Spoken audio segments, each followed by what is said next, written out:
Very good evening to all. എല്ലാവർക്കും നമസ്കാരം. അപ്പോൾ നമ്മളിപ്പോഴുള്ളത് ജാമിയ മിലിയ ഇസ്ലാമിയയിലെ മലയാളി വിദ്യാർത്ഥി കൂട്ടായ്മയായ സ്മൃതി സംഘടിപ്പിക്കുന്ന ഓറിയന്റേഷൻ സീരീസിലെ മൂന്നാമത്തെ ദിവസത്തിലാണ്. നമുക്കറിയാം, കഴിഞ്ഞ 2 ദിവസങ്ങളിലായി വ്യത്യസ്ത UG PG പ്രോഗ്രാമുകളിലെ നമ്മളധികം പരിചയിച്ചിട്ടില്ലാത്ത കോഴ്സുകളെ പറ്റിയിട്ട് നമ്മൾ സംസാരിച്ചു.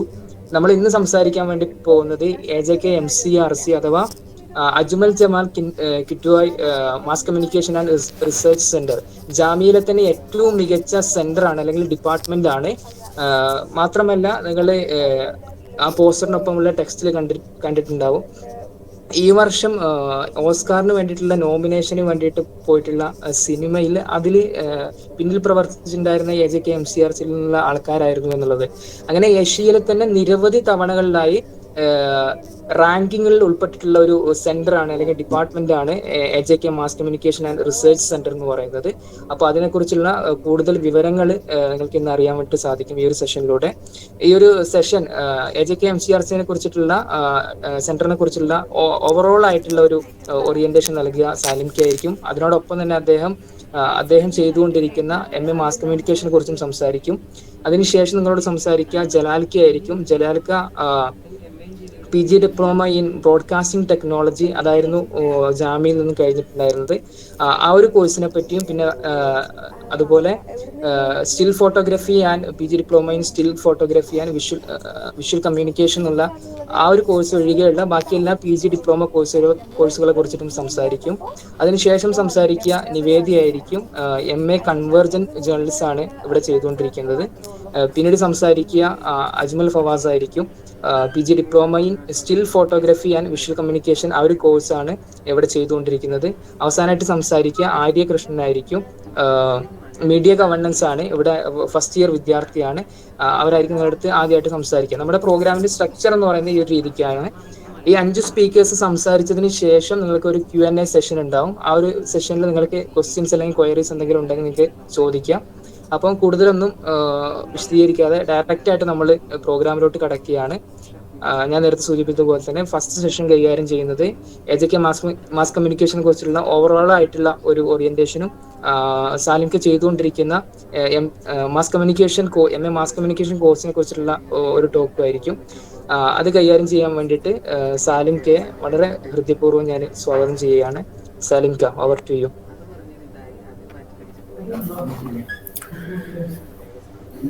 Good evening all. Sound clear ആണല്ലോ അല്ലേ?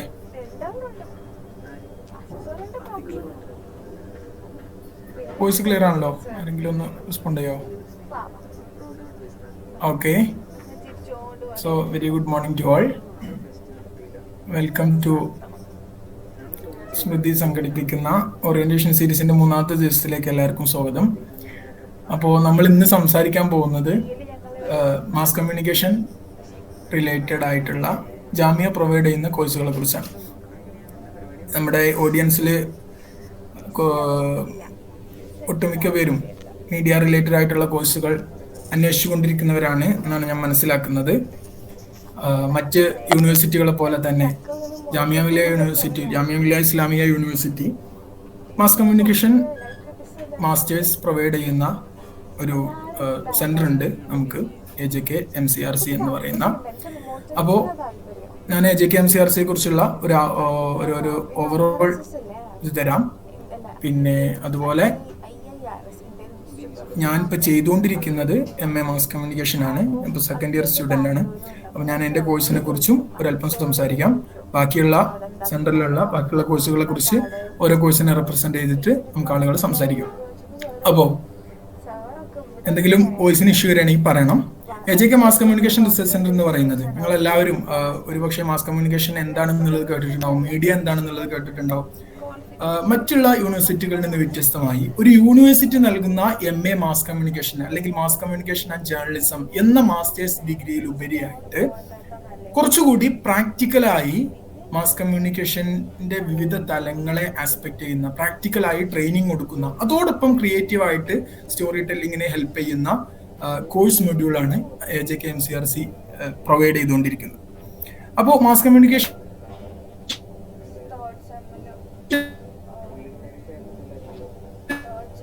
എന്ന് പറയുന്നത് ഒരു ബ്രോഡ് ടേമാണ് മാസ് കമ്മ്യൂണിക്കേഷൻ എന്ന് പറയുന്നത്. HKMCRCയുടെ ഒരു പ്രത്യേകത എന്ന് പറഞ്ഞാൽ, ജാമ്യ പ്രൊവൈഡ് ചെയ്യുന്ന കോഴ്സിന്റെ ഒരു പ്രത്യേകത എന്ന് പറഞ്ഞാൽ, ഇവിടെ ഈ ഓരോ ആസ്പെക്ട്സിനും അതിന് പ്രത്യേകം ഫോക്കസ് ചെയ്ത് ഓരോ കോഴ്സുകൾ ഉണ്ട് എന്നുള്ളതാണ്. MCJ നമ്മൾ നോർമലി സാധാരണ UGC പ്രൊവൈഡ് ചെയ്യുന്ന നെറ്റൊക്കെ വരുന്നത് MCJ എന്നുള്ള ഒരു ആസ്പെക്റ്റിലാണ്, മാസ് കമ്മ്യൂണിക്കേഷൻ ആൻഡ് ജേർണലിസം.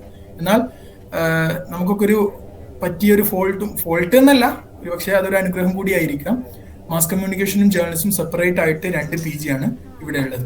അപ്പോൾ അതിൽ കൺവർജൻ ജേർണലിസം ഉണ്ട്, ഒന്ന് നിവേദ്യ നമ്മുടെ കൂടെ ഉണ്ട്, നിവേദ്യ അതിനെ കുറിച്ച് സംസാരിക്കും. മാസ് കമ്മ്യൂണിക്കേഷൻ സെപ്പറേറ്റ് ആയിട്ട് തന്നെ ഉണ്ട്.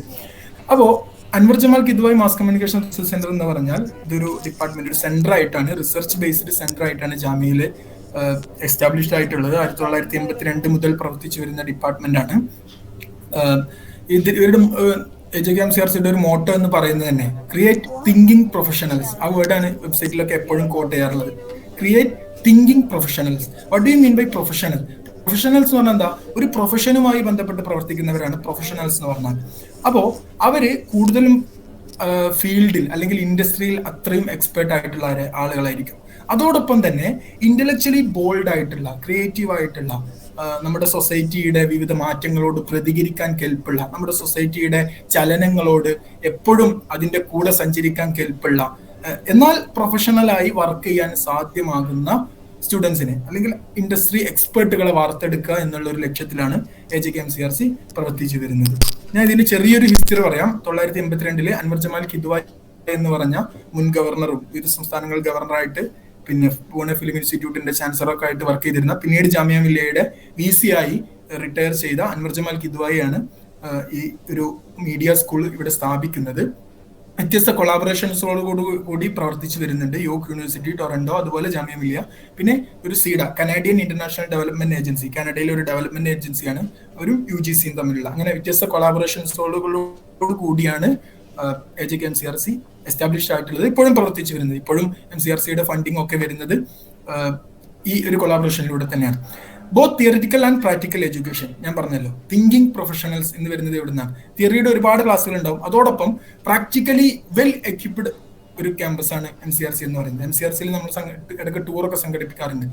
അവിടെയുള്ള എക്യുപ്മെന്റ്സ് എന്ന് പറയുന്നത് നമുക്ക് ഇന്ന് ഇൻഡസ്ട്രിയിൽ അവൈലബിൾ ആയിട്ടുള്ള, അല്ലെങ്കിൽ പിന്നെ നമ്മുടെ ഒരു ഫീൽഡിലേക്ക് ഇറങ്ങുന്ന സമയത്ത്, നമ്മൾ ഇത് ജേർണലിസം ഫീൽഡ് ആണെങ്കിൽ അങ്ങനെ, TV ഫീൽഡ് ആണെങ്കിൽ അങ്ങനെ, ഫീൽഡ് ആണെങ്കിൽ അങ്ങനെ, ആ ഒരു ഫീൽഡിലേക്ക് ഇറങ്ങുന്ന സമയത്ത് നമ്മൾ എന്തൊക്കെ എക്യുപ്മെന്റ്സുമായി ഡീൽ ചെയ്യേണ്ടി വരുമോ ആ എക്യുപ്മെന്റ്സിന്റെ ഒക്കെ മോഡൽ അവൈലബിൾ ആണ്. എക്സാക്ട് പ്രാക്ടിക്കൽ എഡ്യൂക്കേഷൻ കൂടി അവൈലബിൾ ആണ് എന്നുള്ളതാണ് ഒരു പ്രത്യേകത.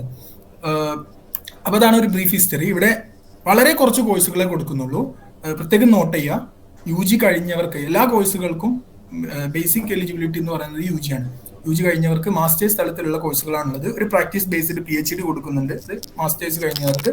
പിന്നെ 4 കോഴ്സുകൾ MA ആണ്. ഒന്ന് MA മാസ് കമ്മ്യൂണിക്കേഷൻ, മറ്റൊന്ന് കൺവർജൻ journalism, development communication, visual effect and animation. ഈ 4 കോഴ്സുകളാണ് മാസ്റ്റേഴ്സ് ലെവലിൽ കൊടുക്കുന്നത്. ഇപ്പൊ 5ാമത്തെ ഒരു കോഴ്സ് കൂടി തുടങ്ങിയിട്ടുണ്ട്. അതൊരു മെറ്റാ യൂണിവേഴ്സിറ്റി, മാത്തമാറ്റിക്സുമായി ബന്ധപ്പെട്ട ഒരു പ്രൊജക്റ്റാണ്. അതൊരു മീഡിയ റിലേറ്റഡ് ആയിട്ട് നമുക്കിപ്പോൾ സംസാരിക്കൽ റെലവെന്റ് അല്ല എന്നുള്ളതുകൊണ്ടാണ് ഞാൻ അതിവിടെ മെൻഷൻ ചെയ്യാത്തത്.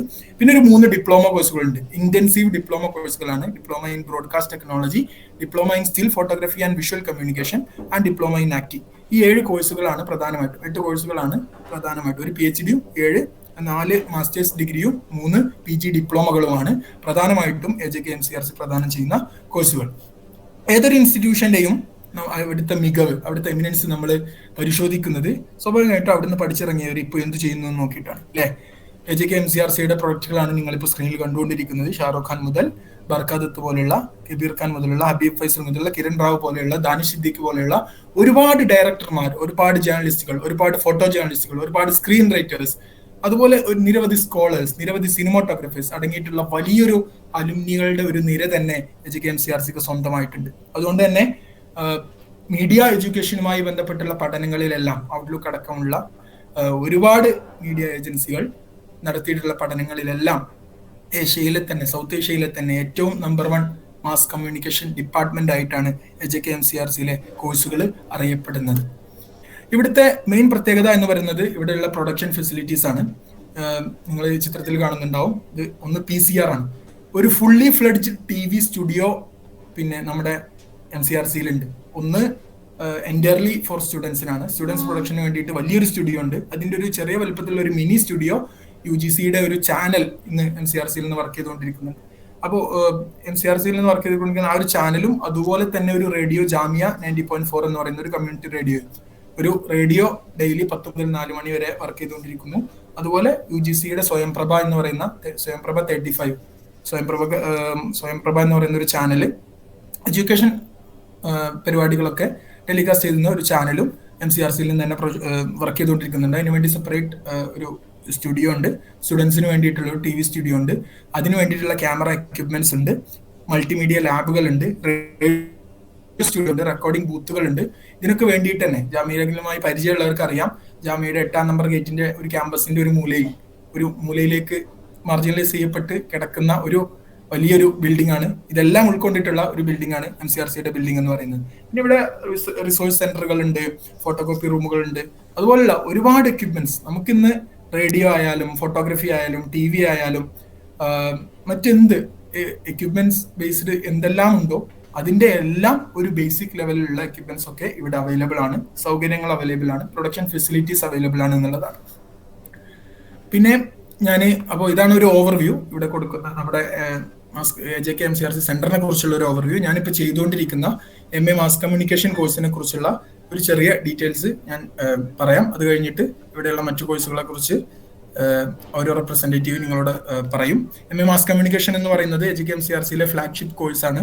1982 മുതൽ സ്റ്റാർട്ട് ചെയ്ത് മുതൽ നിലവിൽ വരുന്ന ഒരു കോഴ്സാണ്. ആദ്യം 20 പേരായിരുന്നു, ഇപ്പോൾ 50 സീറ്റാണ്. ഒരു വർഷത്തേക്ക് 50 സീറ്റാണ്. 50 ഉള്ളത് 51, 52, 53 ഒക്കെ വരെ ആവാം. റിസർവേഷനും കാര്യങ്ങളും ഒക്കെ ജാമ്യയുടെ എൻറ്റയർ പ്രോസസ്സിൽ പറയുന്ന പോലെ തന്നെയാണ്. എലിജിബിലിറ്റി ഞാൻ പറഞ്ഞല്ലോ, എനി ഡിഗ്രി ഏത് ഡിഗ്രിയും സ്വീകരിക്കും, അതാണ് എലിജിബിലിറ്റി. എനി ഡിഗ്രി എന്ന് പറഞ്ഞാൽ അത് നമ്മുടെ ക്ലാസ്സിലൊക്കെ നമുക്ക് ഫീൽ ചെയ്യാൻ പറ്റും. വ്യത്യസ്ത സ്ട്രീമുകളിൽ നിന്ന് വരുന്ന ഒരുപാട് പേരുടെ ഒരു സംഘമായിരിക്കും മാസ് കമ്മ്യൂണിക്കേഷൻ എന്ന് പറയുന്നത്. ഞാൻ ഇംഗ്ലീഷ് ആണ് ചെയ്തത്, ഇംഗ്ലീഷ് ലിറ്ററേച്ചർ ആണ് എൻ്റെ UG ഉണ്ടായിരുന്നത്. പക്ഷേ ബയോടെക്നോളജി പോലെയുള്ള പിന്നെ വേറെ സയൻസിന്റെ ബാക്ക്ഗ്രൗണ്ടുകളിൽ നിന്നുള്ളവരുണ്ട്, ലിറ്ററേച്ചർ ഹിസ്റ്ററി ബാക്ക്ഗ്രൗണ്ടിൽ നിന്നുള്ളവരുണ്ട്. അങ്ങനെ ഒരുപാട് എനി ഡിഗ്രി ക്വാളിഫിക്കേഷൻ ആയതുകൊണ്ട് തന്നെ പിന്നെ മാസ് കമ്മ്യൂണിക്കേഷൻ എന്ന് പറഞ്ഞാൽ നിങ്ങൾക്ക് അറിയാലോ, ഇത് കൂടുതലും നമ്മുടെ ഒരു എക്സ്പ്രസ് ചെയ്യാൻ പഠിക്കുക എന്നുള്ളതാണ് ഈ കോഴ്സിന്റെ പ്രത്യേകത. നമ്മൾ മറ്റുള്ള കോഴ്സുകളിലൊക്കെ നമ്മൾ പിന്നെ കുറെ അറിവുകൾ നമ്മൾ നേടിയെടുക്കുമ്പോൾ നമ്മുടെ കയ്യിലുള്ളത് എന്താണോ അത് നല്ല എന്താ പറയാ കോംപ്രഹെൻസീവ് ആയിട്ട് മറ്റുള്ളവരിലേക്ക് എക്സ്പ്രസ് ചെയ്യാൻ നമ്മൾ വിവിധ രൂപത്തിലൂടെ പഠിക്കുന്നു എന്നുള്ളതാണല്ലോ. അതുകൊണ്ട് നിങ്ങൾ ഏത് UG ചെയ്യുന്നവരാണെങ്കിലും നിങ്ങൾ കരസ്ഥമാക്കിയ അറിവ്, നിങ്ങൾ ഏതെങ്കിലും ഒരു പ്രത്യേക ഫീൽഡിൽ നിങ്ങൾക്ക് പ്രത്യേക എന്തെങ്കിലും സ്കില്ലുകളൊക്കെ ഉണ്ടെന്നുണ്ടെങ്കിൽ വളരെ നല്ലതാണ്. അത് നിങ്ങൾക്ക് ഇന്റർവ്യൂ ബോർഡിനൊക്കെ കൺവേ ചെയ്യാൻ പറ്റുന്നുണ്ടെങ്കിൽ വളരെ നല്ലതാണ്. എനിവേ എനി ഡിഗ്രി നിങ്ങൾ ക്വാളിഫൈ ആണ് ഈ കോഴ്സ് ചൂസ് ചെയ്യാൻ വേണ്ടിയിട്ട്. പിന്നെ ഒന്ന് ഫീസ് സ്ട്രക്ചർ ആണ്. ഫീസ് സ്ട്രക്ചർ ഫീ വരുന്നത് ഫസ്റ്റ് ഇയറിന് 77,000 സംതിങ് വരും. അത് ഓരോ വർഷവും ഇങ്ങനെ ചെറിയ മാറ്റങ്ങളൊക്കെ ഉണ്ടാവും. പക്ഷെ 77, 76 ആ റൗണ്ടിലാണ് വരുന്നത്. ഞാൻ കഴിഞ്ഞ വർഷം ഫീ അടച്ചത് 77 ആണ്.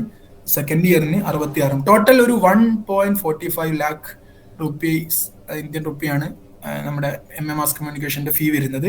പക്ഷേ സെൽഫ് ഫിനാൻസ്ഡ് കോഴ്സ് അല്ല, റെഗുലർ PG കോഴ്സാണ്. മറ്റുള്ള യൂണിവേഴ്സിറ്റികളിൽ നിന്ന് അപേക്ഷിച്ച് ഒരു സെൻട്രൽ യൂണിവേഴ്സിറ്റികളിൽ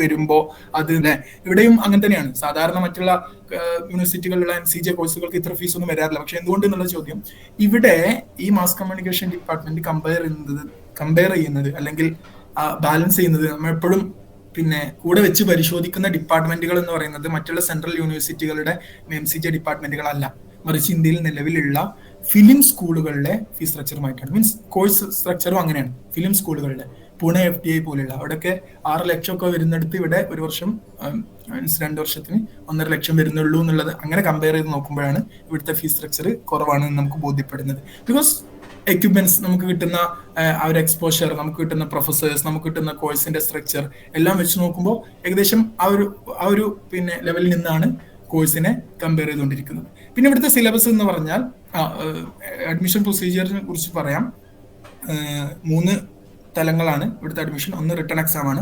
റിട്ടൺ എക്സാമിന് ഒബ്ജക്റ്റീവ് ക്വസ്റ്റ്യൻസ് വളരെ ചുരുക്കമായിരിക്കും. 20 മാർക്കിനൊക്കെ ഉണ്ടാവുള്ളൂ. 200 മാർക്കിനാണ് എൻട്രൻസ് എക്സാം. അതിൽ ബാക്കി 180 മാർക്കിനും സബ്ജക്റ്റീവ് ഡിസ്ക്രിപ്റ്റീവ് എക്സാം ആണ് ഉണ്ടാവുക. മീൻസ് വളരെ ക്രിയേറ്റീവ് ആയിട്ട് എഴുതാൻ കഴിയുന്ന, വളരെ ഇവാലുവേഷൻ ചെയ്ത് എഴുതാൻ പറ്റുന്ന രൂപത്തിലുള്ള ക്വസ്റ്റ്യൻസ് ആണ് വരിക. ചിത്രങ്ങൾ തന്നിട്ട് അതിന് ബേസ് ചെയ്തിട്ട് സ്റ്റോറി എഴുതാൻ, അല്ലെങ്കിൽ റീസെന്റ് ആയിട്ടുള്ള എന്തെങ്കിലും സംഭവത്തെ ഇവാലുവേറ്റ് എഴുതാൻ, നിങ്ങളുടെ ഒപ്പീനിയൻ, ഇതൊക്കെയാണ് എഴുതാണ്ടാവുക. അപ്പോൾ നീണ്ട് കിടക്കുന്ന എസ്സേകൾ നന്നായി ഇംഗ്ലീഷിൽ എഴുതി പതിപ്പിക്കാൻ പഠിക്കുക എന്നുള്ളതാണ് ആദ്യമായിട്ട് MA മാസ് കമ്മ്യൂണിക്കേഷൻ ഒരുങ്ങുന്ന ഒരു വിദ്യാർത്ഥി ചെയ്യേണ്ടത്. നിങ്ങൾ ലിറ്ററേച്ചറൊക്കെ പഠിച്ചു വരികയാണെങ്കിൽ സ്വാഭാവികമായിട്ടും നിങ്ങൾക്ക് യൂണിവേഴ്സിറ്റിയിലൊക്കെ 15 മാർക്കിന്റെ 30 മാർക്കിന്റെ ഒക്കെ എസ്സേ എഴുതി പരിചയം ഉണ്ടാവും. അപ്പൊ അതുപോലെ നന്നായി എഴുതാൻ പഠിക്കുക. എന്ത് വിഷയം തന്നാലും അതിനെക്കുറിച്ച് നമ്മുടെ പോയിന്റ് ഓഫ് വ്യൂ നന്നായി കൺവേ ചെയ്യാൻ പറ്റുക, നല്ല കോംപ്രഹെൻസീവ് ആയിട്ട് ഫലിപ്പിക്കാൻ കഴിയുക എന്നുള്ളതാണ് നമുക്ക് വേണ്ട ഒരു പ്രധാന എന്താ പറയാ ഒരു ക്വാളിഫിക്കേഷൻ റിട്ടൺ എക്സാം പാസ്സാവാൻ വേണ്ടിയിട്ട്. പിന്നെ റിട്ടൺ എക്സാം കഴിഞ്ഞാൽ അതിൽ നിന്ന് പാസ്സായാൽ ഓൾമോസ്റ്റ് ആയിരക്കണക്കിന് കുട്ടികൾ എഴുതുന്ന എക്സാമാണ്. 50 സീറ്റേ ഉള്ളൂ. ഡൽഹിയിൽ മാത്രമേ സെന്റർ ഉള്ളൂ. അപ്ലൈ ചെയ്തവരുണ്ടാവും എന്നാണ് ഞാൻ പ്രതീക്ഷിക്കുന്നത്. അപ്ലൈ ചെയ്യാനിരിക്കുന്നവർ പെട്ടെന്ന് തന്നെ അപ്ലൈ ചെയ്യുക. നിങ്ങളുടെ എല്ലാം റിസർവേഷനും എല്ലാം നോക്കി, അതൊക്കെ പിന്നെ ജനറലി നോക്കിയാൽ മതി. ഈ കോഴ്സിനായിട്ട് പ്രത്യേകിച്ചൊന്നും നോക്കാനൊന്നുമില്ല. അപ്പോൾ അപ്ലൈ ചെയ്തതിനു ശേഷം നിങ്ങൾക്ക് കോൺടാക്ട് ചെയ്യാവുന്നതാണ്. മറ്റുള്ള പ്രീവിയസ് ഇയർ ക്വസ്റ്റ്യൻസ് ഒക്കെ നമ്മൾ ശേഖരിച്ച് വെച്ചിട്ടുണ്ട്, സ്മൃതിയുടെ കീഴിലൊക്കെ ഉണ്ട്, നിങ്ങൾക്ക് അത് അവൈലബിൾ ആക്കും. പിന്നെ മറ്റൊന്ന്, അത് എൻട്രൻസ് എക്സാം പാസ്സായി കഴിഞ്ഞാൽ ഒരു പോർട്ട്ഫോളിയോ സബ്മിഷൻ ഉണ്ട്. പോർട്ട്ഫോളിയോ സബ്മിഷൻ പ്രധാനമാണ്. പോർട്ട്ഫോളിയോ എന്ന് പറഞ്ഞാൽ അതിൽ നമ്മൾ ഇത്രയും കാലം നമ്മുടെ ലൈഫിൽ മാസ് കമ്മ്യൂണിക്കേഷനുമായി, മീഡിയയുമായി ബന്ധപ്പെട്ട് എന്തെല്ലാം ചെയ്തിട്ടുണ്ടോ അതൊക്കെ ഉൾപ്പെട്ടിട്ടുള്ള ഒരു പോർട്ട്ഫോളിയോ, ഒരു സിപ്പ് ഫയലാണ് നമ്മൾ കൊടുക്കേണ്ടത്. സിപ്പ് ഫയൽ അല്ലെങ്കിൽ അതിന്റെ ഫിസിക്കൽ ഫയൽ ഇന്റർവ്യൂവിന് വരുമ്പോൾ കൊണ്ടുവരും വേണ്ടി വരും. അതിൽ നമ്മൾ എന്തെങ്കിലും ആർട്ടിക്കിൾ സബ്മിറ്റ് ചെയ്തിട്ടുണ്ടെങ്കിൽ, എന്തെങ്കിലും ജേർണലിസ്റ്റിക് വർക്കുകൾ ചെയ്തിട്ടുണ്ടെങ്കിൽ, ഫോട്ടോ എടുത്തിട്ടുണ്ടെങ്കിൽ, ഈവൻ നിങ്ങൾ ഇൻസ്റ്റഗ്രാമിൽ പോസ്റ്റ് ചെയ്ത ഫോട്ടോ വരെ നിങ്ങൾക്ക് അയച്ചു കൊടുക്കാം. നിങ്ങളുടെ ഫോട്ടോഗ്രാഫി സ്കില്ല് നിങ്ങൾക്ക് അതിൽ കാണിച്ചു കൊടുക്കാൻ പറ്റും. അതുപോലെ എന്തെങ്കിലും ഡോക്യുമെന്ററിയുടെ ഭാഗമായിട്ടുണ്ടെങ്കിൽ, ഷോർട്ട് ഫിലിം ചെയ്തിട്ടുണ്ടെങ്കിൽ, ഇതൊക്കെ തുടങ്ങിയ എല്ലാം നമ്മൾ എന്തൊക്കെ മീഡിയ മാസ് കമ്മ്യൂണിക്കേഷന്റെ ഫീൽഡുകളിൽ ഇടപെട്ടിട്ടുണ്ടോ, എന്തൊക്കെ മുദ്ര നമ്മൾ പതിപ്പിച്ചിട്ടുണ്ടോ അതൊക്കെ ഉൾപ്പെടുത്തിയിട്ടാണ് നമ്മുടെ പോർട്ട്ഫോളിയോ നമ്മൾ തയ്യാറാക്കേണ്ടത്. അതിലും സെലക്ട് ചെയ്ത് കഴിഞ്ഞാൽ നമുക്ക് ഇന്റർവ്യൂ ഉണ്ടാവും. റിട്ടൺ എക്സാം പാസ്സായി കഴിഞ്ഞാൽ പിന്നെ ഇന്റർവ്യൂ ലിസ്റ്റ് ആണ് വരിക. അതിന്റെ കൂടെ തന്നെ അവരെല്ലാവരും പോർട്ട്ഫോളിയോ സബ്മിറ്റ് ചെയ്യണം. അങ്ങനെയാണ് വരിക. ഇന്റർവ്യൂവിൽ അവര് വൈ മാസ് കമ്മ്യൂണിക്കേഷൻ എന്നുള്ള ചോദ്യം പൊതുവെ ഉണ്ടാവും. പിന്നെ എന്തുകൊണ്ട് നമ്മൾ എന്തെങ്കിലും യുണീക്ക് ആയിട്ടുള്ള ഒരു ഫീച്ചർ നമ്മളിൽ കണ്ടാൽ സ്വാഭാവികമായിട്ടും നമ്മൾ സെലക്ട് ചെയ്യപ്പെടാനുള്ള സാധ്യത കൂടുതലാണ്. നമ്മുടെ പോർട്ട്ഫോളിയോ ബേസ് ചെയ്തിട്ടൊക്കെയാണ് അതിന്റെ മാർക്ക് ഉണ്ടാവുക. മെയിൻ ആയിട്ട് ഈ കോഴ്സിനെ പറ്റി പറയാനുള്ളത് എക്സ്പ്ലോർ ആണ്. നിങ്ങൾക്ക് ഒരുപാട് എക്സ്പ്ലോർ ചെയ്യാണ്ട് ഒരുപാട് എക്സ്പ്ലോറേഷൻ നിങ്ങൾക്ക് ലഭിക്കുകയും ചെയ്യും. ഇൻഡസ്ട്രിയിലെ ഇന്ന് റേഡിയോ ആണെങ്കിലും TV ആണെങ്കിലും സൗണ്ട് ആണെങ്കിലും മറ്റെന്ത് ഫിലിമുമായി ബന്ധപ്പെട്ട പ്രൊഡക്ഷനുമായി ബന്ധപ്പെട്ട മീഡിയ പ്രൊഡക്ഷനുമായി ബന്ധപ്പെട്ട ഒരുപാട് എക്സ്പ്ലോഷർ നിങ്ങൾക്ക് കിട്ടുമെന്നുള്ളതാണ് ഈ ഒരു കോഴ്സിന്റെ പ്രധാനപ്പെട്ട സവിശേഷത.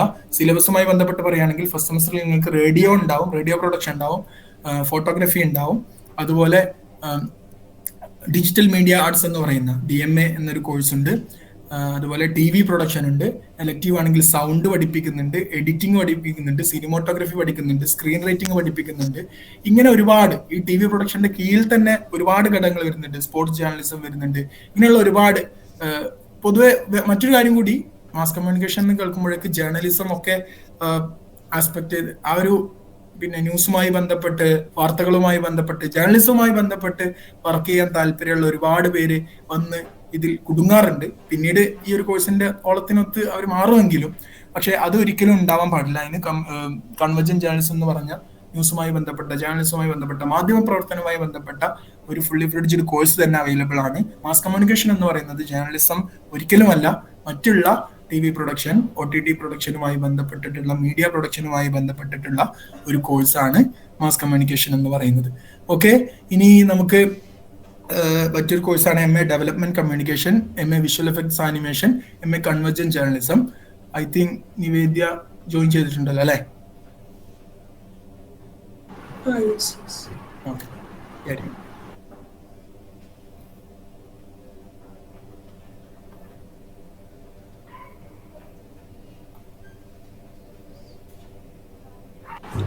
അടുത്തതായിട്ട് നമ്മളോട് സംസാരിക്കുക നിവേദ്യ ആയിരിക്കും. MA കൺവേർജന്റ് ജേർണലിസത്തിൽ ഇപ്പം പഠിച്ചുകൊണ്ടിരിക്കുകയാണ്. അപ്പോൾ അടുത്തതായി നിങ്ങളോട് സംസാരിക്കും. അപ്പോൾ എല്ലാവർക്കും ഗുഡ് ഈവനിങ്. ഞാനിപ്പോൾ AJK MCRC MA convergent journalism second year student ആണ്. അപ്പോൾ MA കൺവേർജൻ ജേർണലിസം എന്ന് പറയുമ്പോൾ എന്താന്ന് വെച്ച് കഴിഞ്ഞാൽ ഫസ്റ്റ് തന്നെ നമ്മളോട് ആദ്യം ഈ കോഴ്സ് എടുത്തു കഴിഞ്ഞാൽ നമ്മളോട് ചോദിക്കുന്ന ചോദ്യം എന്താണ് കൺവേർജൻ ജേർണലിസം എന്നുള്ളതാണ്. പൊതുവെ നമുക്ക് ജേർണലിസം കോഴ്സസ് മിക്ക ഇന്ത്യയിലെ യൂണിവേഴ്സിറ്റീസിൽ അവൈലബിൾ ആണ്. പക്ഷെ കൺവേർജൻ ജേർണലിസത്തിന്റെ പ്രത്യേകത എന്താന്ന് വെച്ച് കഴിഞ്ഞാൽ ഇതിൽ എല്ലാ ഡിഫറെന്റ് ഫോംസ് ഓഫ് മീഡിയ, എല്ലാ തരത്തിലുള്ള മാധ്യമ ഫോംസിനെ നമ്മൾ ഒരുമിച്ച് കൊണ്ടുവരുന്ന രീതിയിലാണ് ഈ കോഴ്സ് സ്ട്രക്ചർ ചെയ്തിട്ടുള്ളത്. അതായത് print journalism, broadcast journalism, online journalism, photo journalism, അങ്ങനെ എല്ലാം കൂടി ഒരുമിച്ച് കൊണ്ടുവരുന്ന ഒരു കോഴ്സാണ് MA കൺവേർജൻ ജേർണലിസം. അപ്പോൾ ഇപ്പോഴത്തെ ഒരു മാധ്യമ സാഹചര്യത്തിൽ നമ്മൾ ഒരാളൊരു പത്രം വായിക്കുന്നോ അല്ലെങ്കിൽ ടെലിവിഷൻ കാണുകയോ അത് മാത്രമല്ല. ഇപ്പോൾ ഇന്ററാക്റ്റീവ് മീഡിയന്റെ സമയമാണ്, സിറ്റിസൺ ജേർണലിസത്തിന്റെ ടൈമാണ്. അപ്പോൾ ഓൺലൈൻ ജേർണലിസം വളരെ പ്രാതിനിധ്യം വഹിക്കുന്ന സമയമാണ്. അപ്പോൾ ആ സമയത്ത് ഓഡിയോ, വിഷ്വൽ, ഫോട്ടോസ്, ടെക്സ്റ്റ് ഇങ്ങനെ എല്ലാം കമ്പൈൻ ചെയ്തുകൊണ്ട് എങ്ങനെയാണ് ജേർണലിസത്തിനെ അപ്രോച്ച് ചെയ്യുക എന്നുള്ള ഒരു കോഴ്സ് സ്ട്രക്ചറാണ് MA കൺവേർജൻ ജേർണലിസത്തിനുള്ളത്.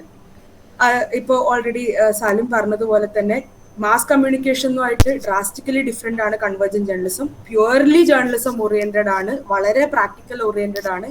എല്ലാ സെമിസ്റ്ററുകളിലും ഇഷ്ടംപോലെ ന്യൂസ് സ്റ്റോറീസ് ചെയ്യേണ്ടി വരും, വീഡിയോ സ്റ്റോറീസ് ചെയ്യേണ്ടി വരും. അങ്ങനെ പ്യുവർലി ജേർണലിസ്റ്റിക് ആംഗിളിൽ നിന്നാണ് ഈ കോഴ്സിനെ നമ്മുടെ സെന്റർ അപ്രോച്ച് ചെയ്തിട്ടുള്ളത്. അപ്പോൾ ഇതിന്റെ എൻട്രൻസ് സ്ട്രക്ചർ പറയുകയാണെങ്കിൽ സെയിം മാസ് കമ്മ്യൂണിക്കേഷൻ അതേ സ്ട്രക്ചറാണ്. ഫസ്റ്റ് റിട്ടൺ എക്സാം ഉണ്ടാവും, പിന്നെ പോർട്ട്ഫോളിയോ സബ്മിഷൻ ഉണ്ടാവും, പിന്നെ ഇന്റർവ്യൂ ഉണ്ടാവും. റിട്ടൺ എക്സാമിൽ മെയിൻലി ഒരു 4 സെക്ഷനാണുള്ളത്. അതിൽ ഫസ്റ്റ് സെക്ഷൻ എന്ന് പറയുന്നത് 20 മാർക്കിന്റെ MCQ ആണ്. അതിൽ പൊതുവെ കറണ്ട് അഫയേഴ്സ് ആയിട്ടുള്ള ക്വസ്റ്റ്യൻസ് ആണ് മിക്കവാറും ഉണ്ടാവുക, അല്ലെങ്കിൽ മീഡിയ റിലേറ്റഡ് ആയിട്ടുള്ള ജനറൽ നോളജ് ക്വസ്റ്റ്യൻസ് ഉണ്ടാവും. അതാണ് മെയിൻ ആയിട്ടും. അതൊരു 20 മാർക്കിന്റെ ക്വസ്റ്റ്യൻ ആണ്. 20 മാർക്കിന്റെ 20 ക്വസ്റ്റ്യൻസ്, 1 മാർക്കിന്റെ 20 ക്വസ്റ്റ്യൻസ് ആണ്. പിന്നെ ഉള്ളതാണ് നമ്മുടെ സബ്ജക്റ്റീവ് ക്വസ്റ്റ്യൻസ്.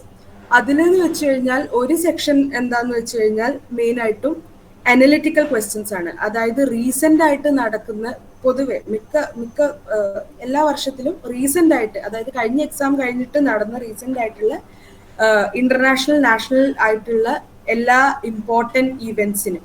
ഇപ്പോൾ ഞാൻ പഠിക്കുന്ന, അതായത് ഞാൻ എൻട്രൻസ് എഴുതുന്ന സമയത്ത് ഞങ്ങൾക്ക് വന്ന ക്വസ്റ്റ്യൻസ് പലതും ഇസ്രായേൽ പലസ്തീൻ കോൺഫ്ലിക്റ്റ് അനലൈസ് ചെയ്യാൻ, Afghanistan troop withdrawal, American troop വിഡ്രോവലിന്റെ ക്വസ്റ്റ്യൻ അനലൈസ് ചെയ്യാൻ, ഗ്ലോബലൈസേഷൻ, അങ്ങനെ നമുക്ക് ഒരു കറണ്ട് എന്താ പറയാ പ്രാധാന്യമുള്ള കറണ്ട് അഫയേഴ്സിൽ വരുന്ന ഇമ്പോർട്ടൻസ് ഉള്ള ഒരു വിഷയത്തിന് എല്ലാ തരത്തിൽ നിന്നും അനലൈസ് ചെയ്യാൻ പറ്റണം. ആ രീതിയിലുള്ള ക്വസ്റ്റ്യൻസ് ആണ് ചോദിക്കുക. പിന്നെ ആ സെക്ഷനിൽ തന്നെ കുറച്ച് 1-2 ഇംഗ്ലീഷ് ഗ്രാമർ ക്വസ്റ്റ്യൻസ് ഒക്കെ ചോദിക്കും. പിന്നെ ഉള്ളത് എന്ന് വെച്ച് കഴിഞ്ഞാൽ ന്യൂസ് റൈറ്റിംഗ് ആണ്. ഇപ്പൊ MA മാസ് കമ്മ്യൂണിക്കേഷനിൽ ബേസിക്കലി ക്രിയേറ്റീവ് റൈറ്റിംഗ് ആണ് ചോദിക്കണമെങ്കിൽ, അല്ലെങ്കിൽ പടം തന്നിട്ട് അതിനെക്കുറിച്ച് സ്റ്റോറി എഴുതാൻ അങ്ങനെയൊക്കെയാണ് ചോദിക്കുക. പക്ഷെ ജേർണലിസത്തിൽ വരുമ്പോൾ അവര് ചെറിയ ചെറിയ ക്ലൂസ് തരും, പ്രോംസ് തരും. എന്തെങ്കിലും ഒരു ന്യൂസ് സ്റ്റോറിന്റെ, ഇപ്പം ഒരു അപകടം നടന്നതാണെങ്കിൽ ഏത് സമയം, അങ്ങനെ ചെറിയ ചെറിയ 4-5 വാക്കിലുള്ള ചെറിയ പ്രോംസ് തരും. അത് വെച്ച് നമ്മളൊരു ഫുൾ ഫ്ലെഡ്ജ്ഡ് ആയിട്ടുള്ള ന്യൂസ് സ്റ്റോറി എഴുതണം. നമ്മൾ ഓൺലൈൻ മാധ്യമത്തിൽ പ്രസിദ്ധീകരിക്കാനോ അല്ലെങ്കിൽ പത്രങ്ങളിൽ പ്രസിദ്ധീകരിക്കാനോ 5W1H സ്ട്രക്ചർ ചെയ്യാൻ പറ്റുന്ന രീതിയിലുള്ള ഒരു ന്യൂസ് സ്റ്റോറിയാണ് അതിൽ എഴുതേണ്ടത്. പിന്നെ നമുക്കുള്ളതെന്ന് വെച്ച് കഴിഞ്ഞാൽ അത് പലപ്പോഴും മാറാറുണ്ട്. പൊതുവെ നമ്മൾ കാണാറുള്ളതെന്ന് വെച്ച് കഴിഞ്ഞാൽ എന്തിനാണ് നിങ്ങൾ ഈ കോഴ്സ് ചൂസ് ചെയ്യുന്നത്, എന്താണ് നിങ്ങൾ MA കൺവേർജൻ ജേർണലിസം കൊണ്ട് ഉദ്ദേശിക്കുന്നത്, നിങ്ങൾ എന്തുകൊണ്ടാണ് ആ കോഴ്സിന് എലിജിബിൾ ആയിട്ടുള്ളത് എന്നുള്ള രീതിയിലുള്ള ഒരു ക്വസ്റ്റ്യൻ കൂടി ചോദിക്കാൻ ചാൻസ് ഉണ്ട്. അത് എല്ലാ വർഷവും അത് തന്നെ ആയിരിക്കണം എന്നില്ല, ചിലപ്പോൾ വേറെ രീതിയിലുള്ള അനലിറ്റിക്കൽ ക്വസ്റ്റ്യൻ ആവാനും ചാൻസ് ഉണ്ട്. പക്ഷെ ഇതാണ് പൊതുവെ ഉള്ള ഒരു ട്രെൻഡ്. അത് കഴിഞ്ഞാൽ പോർട്ട്ഫോളിയോ സബ്മിഷൻ. പോർട്ട്ഫോളിയോ സബ്മിഷൻ എന്താണെന്ന് വെച്ച് കഴിഞ്ഞാൽ, ഇപ്പോൾ എൻട്രൻസ് ക്ലിയർ ചെയ്ത് കഴിഞ്ഞാൽ നിങ്ങൾക്ക് ആക്ച്വലി ഒരു മെയിൽ കിട്ടും. പോർട്ട്ഫോളിയോയിൽ എന്തൊക്കെയാണ് ഉൾപ്പെടുത്തേണ്ടതെന്നുള്ള രീതിയിലുള്ള ഒരു മെയിൽ കിട്ടും.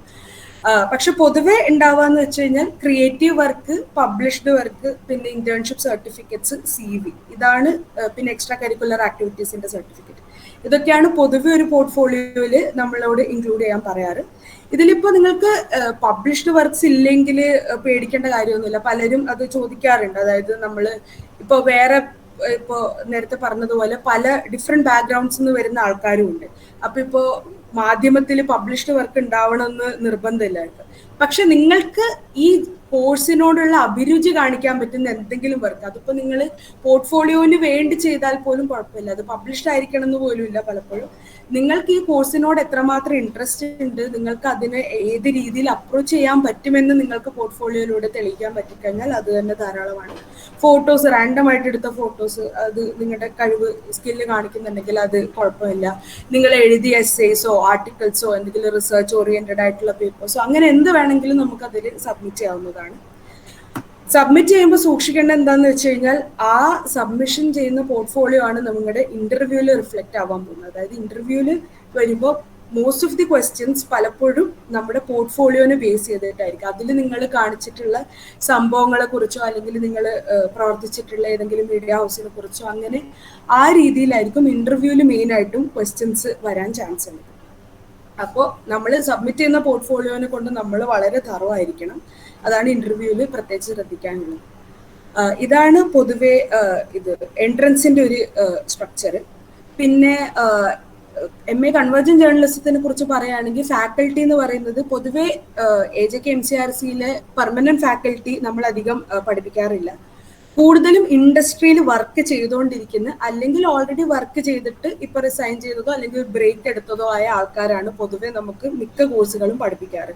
അതായത് ഇപ്പോ C news, DNA, News 18, BBC അങ്ങനെയുള്ള അവർ ഇപ്പോൾ പലരും ഇപ്പോൾ കറന്റ്ലി വർക്കിംഗ് ആയിരിക്കും. അവർ തന്നെ അവരുടെ ഷെഡ്യൂളിൽ നിന്ന് ആഴ്ചയിൽ 1-2 ദിവസം മാറ്റിവെച്ച് നമുക്ക് ഒരു 3-4 അവേഴ്സ് ദൈർഘ്യമുള്ള ഒരു ക്ലാസ് എടുക്കാൻ അവർ വരും. അപ്പോൾ ഇൻഡസ്ട്രി എക്സ്പീരിയൻസ് ഉള്ള ആൾക്കാരായതുകൊണ്ട് തന്നെ നമുക്ക് വളരെ ഉപകാരപ്രദമായിരിക്കും. അതായത് ഭാവിയിൽ നമ്മൾ മീഡിയ ഫീൽഡിൽ പോയി കഴിഞ്ഞാൽ എങ്ങനെയാണ് ഒരു ന്യൂസ് റൂം പ്രവർത്തിക്കുക, അല്ലെങ്കിൽ എങ്ങനെയാണ് ഒരു ഓൺലൈൻ മീഡിയ പ്രവർത്തിക്കുക, അങ്ങനെ ഏത് തരത്തിലുള്ള മീഡിയയിലും എങ്ങനെയാണ് പ്രവർത്തിക്കുക എന്നുള്ളതിൻ്റെ ഒരു ഫസ്റ്റ് ഹാൻഡ് അക്കൗണ്ട് നമുക്ക് അവർക്ക് കിട്ടും. അത് നമ്മുടെ പിന്നെയുള്ള ഇതിലും, അതായത് ഇപ്പോൾ പ്ലേസ്മെന്റ് മുതലായ സംഭവങ്ങൾ വരുമ്പോഴും നമ്മുടെ ഈ ടീച്ചേഴ്സ്, ഈ പ്രൊഫസേഴ്സ് നമ്മളെ പല രീതിയിലും ഹെൽപ്പ് ചെയ്യാറുണ്ട്. കാരണം അവർ ഓൾറെഡി ഏതെങ്കിലും മീഡിയയിൽ വർക്ക് ചെയ്യുന്നതായിരിക്കും, അല്ലെങ്കിൽ അവർക്ക് ഒരുപാട് കണക്ഷൻസ് ഉണ്ടാവും. സോ നമ്മൾക്ക് അവരുമായിട്ട് ഡയറക്റ്റ് കോണ്ടാക്ട് ഉള്ളത് കൊണ്ട് തന്നെ നമുക്ക് ഭാവിയിൽ ഇന്റേൺഷിപ്പോ അല്ലെങ്കിൽ ജോബ് ഓപ്പർച്യൂണിറ്റീസ് പോലും അവരോട് സംസാരിച്ചാൽ അവർക്ക് കൂടുതലായിട്ട് നമ്മളെ ഹെൽപ്പ് ചെയ്യാൻ പറ്റും. അങ്ങനെ ഒരു ഗുണം കൂടിയുണ്ട്. പിന്നെ ബാക്കി കോഴ്സ് എന്ന് പറഞ്ഞു കഴിഞ്ഞാൽ വളരെ പ്രാക്ടിക്കൽ ഓറിയന്റഡ് ആണ്. ഫസ്റ്റ് സെമസ്റ്ററിൽ മെയിൻ ആയിട്ടും പ്രിന്റ്, ഫോട്ടോ ജേർണലിസം ഓറിയന്റഡ് ആണ്. സെക്കൻഡ് സെമസ്റ്ററിൽ എത്തുമ്പോൾ കൂടുതൽ റേഡിയോ വരും, വീഡിയോ ജേർണലിസം വരും, ചെറുതായിട്ട് ഓൺലൈൻ ജേർണലിസം തുടങ്ങും. തേർഡ് സെമസ്റ്ററിൽ എത്തുമ്പോഴേക്കും കൂടുതലായിട്ട് immersive media, big data journalism അങ്ങനെയുള്ള സംഭവങ്ങൾ വരും. ഫോർത്ത് സെമസ്റ്ററിലും കൂടുതലും ഫുള്ളി കൺവേർജന്റ് ആയിട്ടുള്ള multimedia story productions, documentary productions ഒക്കെ വരും. ഈവൻ ഡോക്യുമെന്ററി പോലും സിനിമാറ്റിക്കിനെക്കാളും കുറച്ചുകൂടി ജേർണലിസ്റ്റിക് ആംഗിൾ എന്നുള്ള ഇതാണ് വരുന്നത്. പിന്നെ ഈ കോഴ്സിന്റെ ഫീ സ്ട്രക്ചർ എന്ന് പറഞ്ഞു കഴിഞ്ഞാൽ അല്പം കൂടുതലാണ്. പക്ഷെ എന്താന്ന് വെച്ച് കഴിഞ്ഞാൽ, അതായത് ഫസ്റ്റ് ഇയറിൽ ഒരു 86,000 സംതിങ് ആ ഒരു റേഞ്ചിൽ വരും. ഇപ്പോൾ ഉള്ളത് 86,320 ആണ്. സെക്കൻഡ് ഇയർ വരുമ്പോൾ അത് 73,920 ആവും. ഫസ്റ്റ് ഇയറിൽ പോർഷൻ ഡെപ്പോസിറ്റ് ഒക്കെ വരുന്നുണ്ട്. സോ അതുകൊണ്ടാണ്. പക്ഷെ കമ്പയർഡ് ടു ഇപ്പൊ ഈ ജേർണലിസം ഓഫർ ചെയ്യുന്ന ഇപ്പൊ നമുക്ക് ഇന്ത്യയിലുള്ള മിക്ക ഇൻസ്റ്റിറ്റ്യൂട്ട്സും പ്രൈവറ്റ് ഇൻസ്റ്റിറ്റ്യൂട്ട്സ് ആണ് ജേർണലിസം മെയിൻ ആയിട്ട് ഫോക്കസ് ചെയ്യുന്നത്. അപ്പൊ അവിടെയൊക്കെ 8-9 ലക്ഷം വരെ ജേർണലിസം കോഴ്സസിന് മാത്രം. PG ഡിപ്ലോമ കോഴ്സസ് പോലും ഗവൺമെന്റ് ഇപ്പൊ IIMC പോലെയുള്ള സ്ഥലത്ത് PG ഡിപ്ലോമ കോഴ്സസ് ഒരു വർഷമുള്ള കോഴ്സിന് പോലും 50,000-നും 80,000-നും മുകളിൽ ഫീസ് ഉണ്ട്. ടെലിവിഷൻ ജേർണലിസത്തിനൊക്കെ 1 ലക്ഷത്തിന് കൂടുതൽ ഫീസ് ഉണ്ട്. അപ്പൊ ഒരു പബ്ലിക് ഫണ്ടഡ് എഡ്യൂക്കേഷൻ 2 വർഷം MA ഓഫർ ചെയ്യുന്ന ഒരു സ്ഥലത്ത് ഇതെല്ലാം, അതായത് ജേർണലിസത്തിന്റെ എല്ലാ ആസ്പെക്ട്സും, പ്രിന്റും ബ്രോഡ്കാസ്റ്റും ഓൺലൈനും ഫോട്ടോ ജേർണലിസം അങ്ങനെ എല്ലാം കവർ ചെയ്യുന്ന ജേർണലിസത്തിന്റെ എല്ലാ കൺവേർജന്റ് ആയിട്ടുള്ള ഒരു കോഴ്സ് സ്ട്രക്ചർ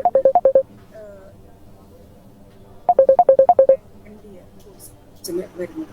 അപ്പോൾ ഇതാണ് MA കൺവേർജന്റ് ജേർണലിസത്തിനെ കുറിച്ച് പറയാനുള്ളത്. ബാക്കി അടുത്ത ജലാലിക സംസാരിക്കും. നേരത്തെ സൂചിപ്പിച്ചതുപോലെ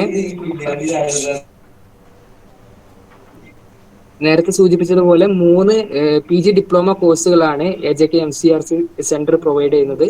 നേരത്തെ സൂചിപ്പിച്ച പോലെ PG diploma in broadcast technology, PG diploma in still photography and visual communication, അതുപോലെ PG ഡിപ്ലോമ ഇൻ ആക്ടിംഗ് എന്നുള്ള 3 ഡിപ്ലോമകളാണ്. അപ്പോൾ അതിൽ 2 ഡിപ്ലോമകളെ കുറിച്ച്, അതായത് PG diploma in broadcast technology, അതുപോലെ PG ഡിപ്ലോമ ഇൻ ആക്ടിംഗ് എന്നുള്ള ഒരു 2 ഡിപ്ലോമ കോഴ്സുകളെ കുറിച്ചിട്ട് ജലാൽക്ക സംസാരിക്കും. Over to U.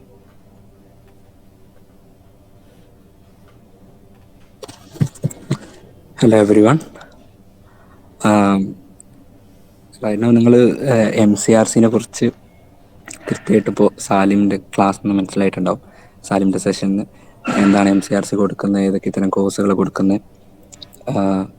എൻ്റെ സൗണ്ട് ഓഡിബിൾ അല്ലേ പറയണേ? ഓക്കെ ആണെങ്കിൽ അപ്പോൾ സാലിമിൻ്റെ സെഷനിൽ നിങ്ങൾക്ക് മനസ്സിലായിട്ടുണ്ടോ എന്താണ് ഓവർവ്യൂ ഓഫ് AJK MCRC, ഏതൊക്കെ ഇത്തരം കോഴ്സുകൾ കൊടുക്കുന്നതിനെ കുറിച്ചൊക്കെ. സോ ഞാനൊന്ന് പരിചയപ്പെടുത്താൻ തന്നെ. എൻ്റെ പേര് മുഹമ്മദ് ജലാൽ. ഞാൻ കഴിഞ്ഞ വർഷം 2022 PG diploma in broadcast technology course pass out ആയ വ്യക്തിയാണ്. നിലവിൽ ദുബായിലൊരു വൈൽഡ് ട്രാക്ക് പ്രൊഡക്ഷൻ എന്നുള്ളൊരു ലൈവ് പ്രൊഡക്ഷൻ കമ്പനിയിൽ വർക്ക് ചെയ്യുന്നത്, ആസ് എ എഞ്ചിനീയറിംഗ് അസിസ്റ്റൻ്റ് ആയിട്ട് വർക്ക് ചെയ്യുന്നത്. സോ ഡയറക്റ്റ് കോഴ്സിലേക്ക് വരാം. ബ്രോഡ്കാസ്റ്റ് ടെക്നോളജി എന്ന് പറയുമ്പോൾ, PG ഡിപ്ലോമ ബ്രോഡ്കാസ്റ്റ് ടെക്നോളജി എന്ന് പറയുമ്പോൾ, നമ്മൾ ഇപ്പം ന്യൂസ് ജേർണലിസം, മറ്റ് എൻ്റർടൈൻമെൻറ്റ് ചാനലുകൾക്കാണ് നമ്മൾ കാണുമ്പോൾ, ഇപ്പം ന്യൂസൊക്കെ നമ്മൾ കാണുമ്പോൾ അതിൽ നമ്മൾ ആങ്കർ ഇങ്ങനെ സംസാരിക്കുന്ന നമ്മൾ കാണാൻ പറ്റും. പക്ഷേ ഇതിൻ്റെ ബാക്ക് സൈഡിൽ ടെക്നിക്കൽ വർക്ക് എന്താ നടക്കുന്നത് ശരിക്കും നമ്മൾ കാണുന്നില്ല. ഈ കോഴ്സിൽ ആ ഒരു ടെക്നിക്കൽ പ്രൊഫഷണൽസിനെ ട്രെയിൻ ചെയ്തെടുക്കുക എന്നുള്ളതാണ് ഈ കോഴ്സ് കൊണ്ട് ഉദ്ദേശിക്കുന്നത് ശരിക്കും. അപ്പോൾ ഈ കോഴ്സിൽ വരുന്ന നിങ്ങൾക്ക് ആഫ്റ്റർ ദിസ് കോഴ്സ് ട്രാൻസ്മിഷൻ സൈഡിലേക്കും, പിന്നെ ഇതിൻ്റെ സാറ്റലൈറ്റ് ട്രാൻസ്മിഷൻ, അതുപോലെ പ്രൊഡക്ഷൻ, ഓപ്പറേഷൻ, ടെക്നിക്കൽ, എല്ലാ മെയിൻ്റനൻസ്, എല്ലാ ഫീൽഡിലേക്കും നിങ്ങൾക്ക് വർക്ക് ചെയ്യാൻ പറ്റുന്നുള്ളതാണ്. സോ ഞാൻ കോഴ്സിനെ കുറിച്ച് പറയാം. കോഴ്സ് 1 ഇയർ ഡിപ്ലോമ, അതിൽ 2 സെമസ്റ്റർ ആയിട്ടാണ് വരുന്നത്. ഫസ്റ്റ് സെമസ്റ്ററിൽ നമ്മൾ കവർ ചെയ്യുന്ന ബേസിക് ആയിട്ടുള്ള വീഡിയോ, ഓഡിയോ, അതുപോലെ റേഡിയോ, അതുപോലെ തന്നെ TV പ്രൊഡക്ഷൻ, ബേസിക് ആയിട്ടുള്ള കാര്യങ്ങൾ, എന്താണ് വീഡിയോ, ഓഡിയോ, അതിൻ്റെ പ്രൊഡക്ഷൻ കാര്യങ്ങളൊക്കെ. പിന്നെ കമ്പ്യൂട്ടറിൻ്റെ ഒരു പേപ്പർ വരുന്നുണ്ട്, നെറ്റ്വർക്കിംഗ് പേപ്പർ വരുന്നുണ്ട്, അതുപോലെ ഓട്ടോമേഷൻ പേപ്പർ വരുന്നുണ്ട്.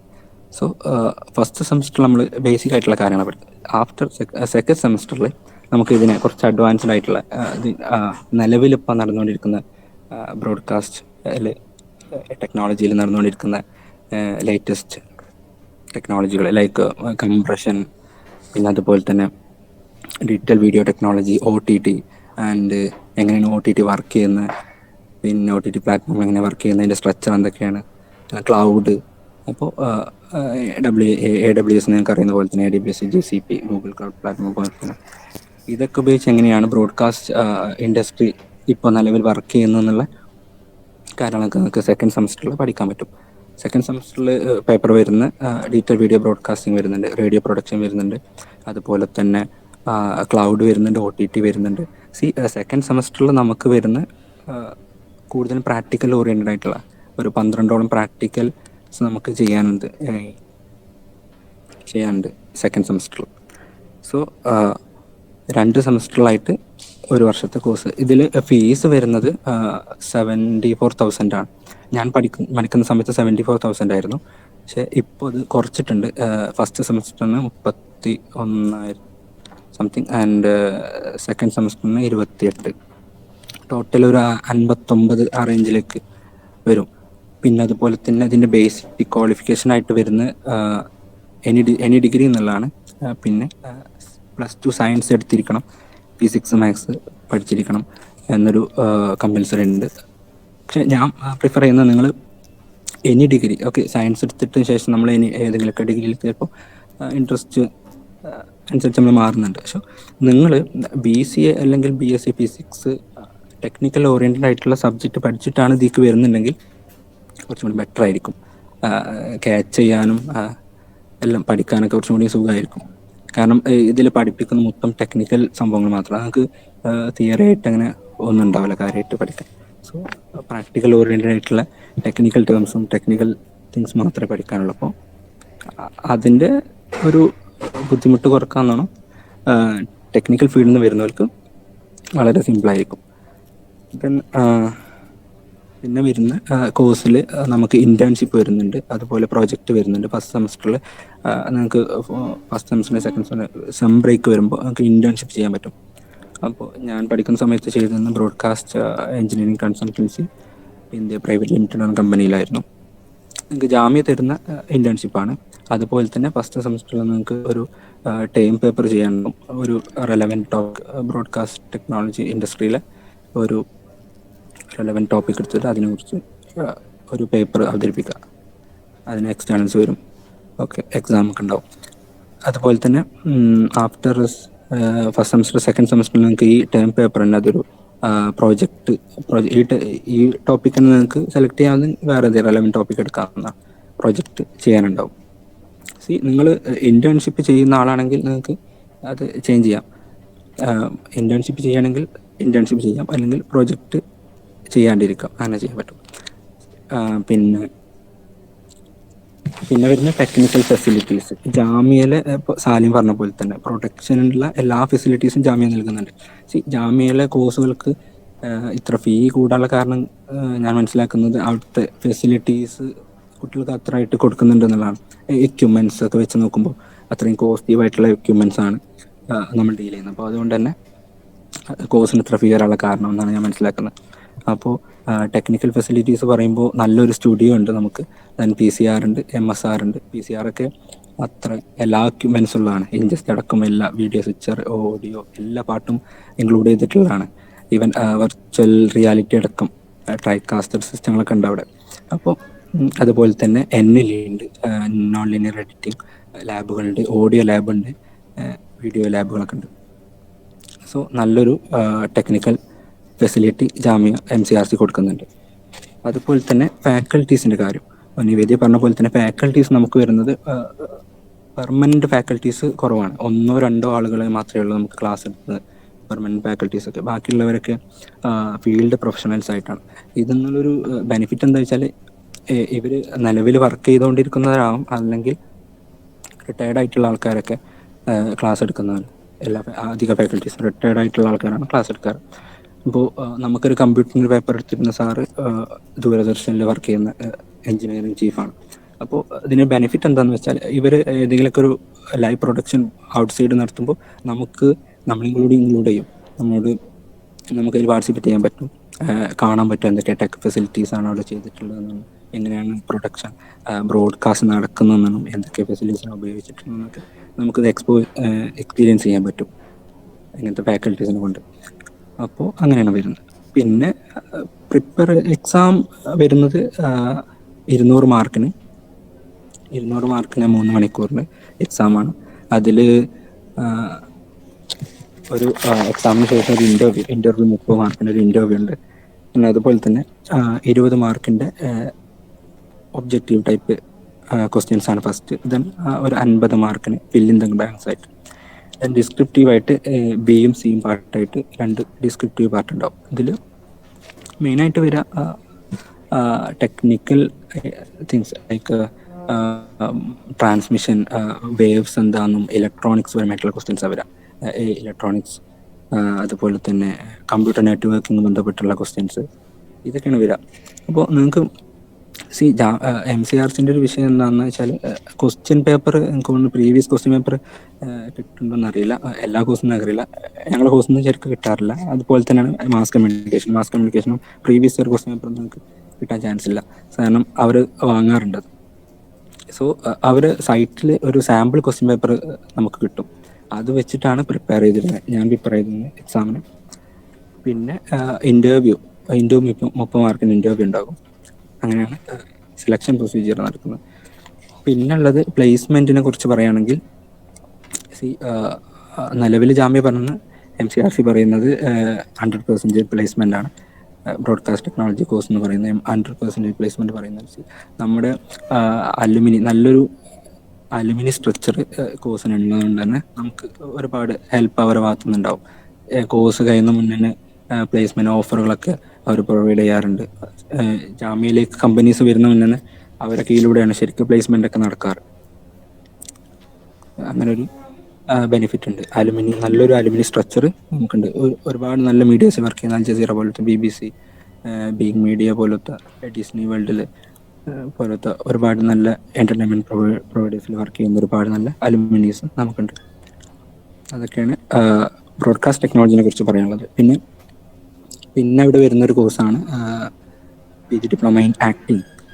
ഈ ആക്ടിങ്ങിനെ കുറിച്ച് പറയുകയാണെങ്കിൽ നമ്മൾ ജാമ്യയിലേക്ക് MCRCയിലേക്ക് രാവിലെ ക്ലാസ്സിനൊക്കെ വരുമ്പോൾ ഇവർ എന്താ പറയുക, രാവിലെ ഇവർ MCRCയുടെ ഫ്രണ്ടിലോട്ട് നിന്ന് ഇങ്ങനെ മെഡിറ്റേഷനും യോഗ കാര്യങ്ങളൊക്കെ ചെയ്യുന്ന വളരെ എൻജോയ് ചെയ്ത് പഠിക്കാൻ പറ്റിയൊരു കോഴ്സാണ് ആക്ടിങ്.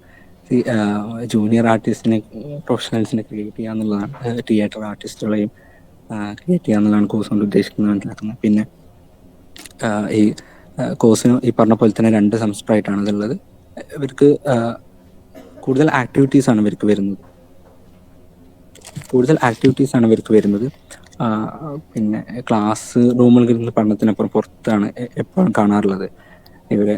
പിന്നെ അതുപോലെ ചെറിയ ചെറിയ ഡ്രാമകളൊക്കെ അവർ ക്രിയേറ്റ് ചെയ്യാറുണ്ട്. അതുപോലെ നമ്മളെ ക്ഷണിക്കും. അപ്പോൾ പിന്നെ വരുന്നത് ഇതിന് ഫീസ് വരുന്നത്, ഇതിൻ്റെ ഇൻടേക്ക് വരുന്നത് 20 ഇൻടേക്ക് വരുന്നത് കോഴ്സിലേക്ക്. അതുപോലെ തന്നെ ഫീസ് വരുന്നത് 60,000 അറൗണ്ട് ഫീസ് വരുന്നുണ്ട്. ഇതിൽ 200 മാർക്കിൻ്റെ എക്സാം ഉണ്ട്. അതുപോലെ തന്നെ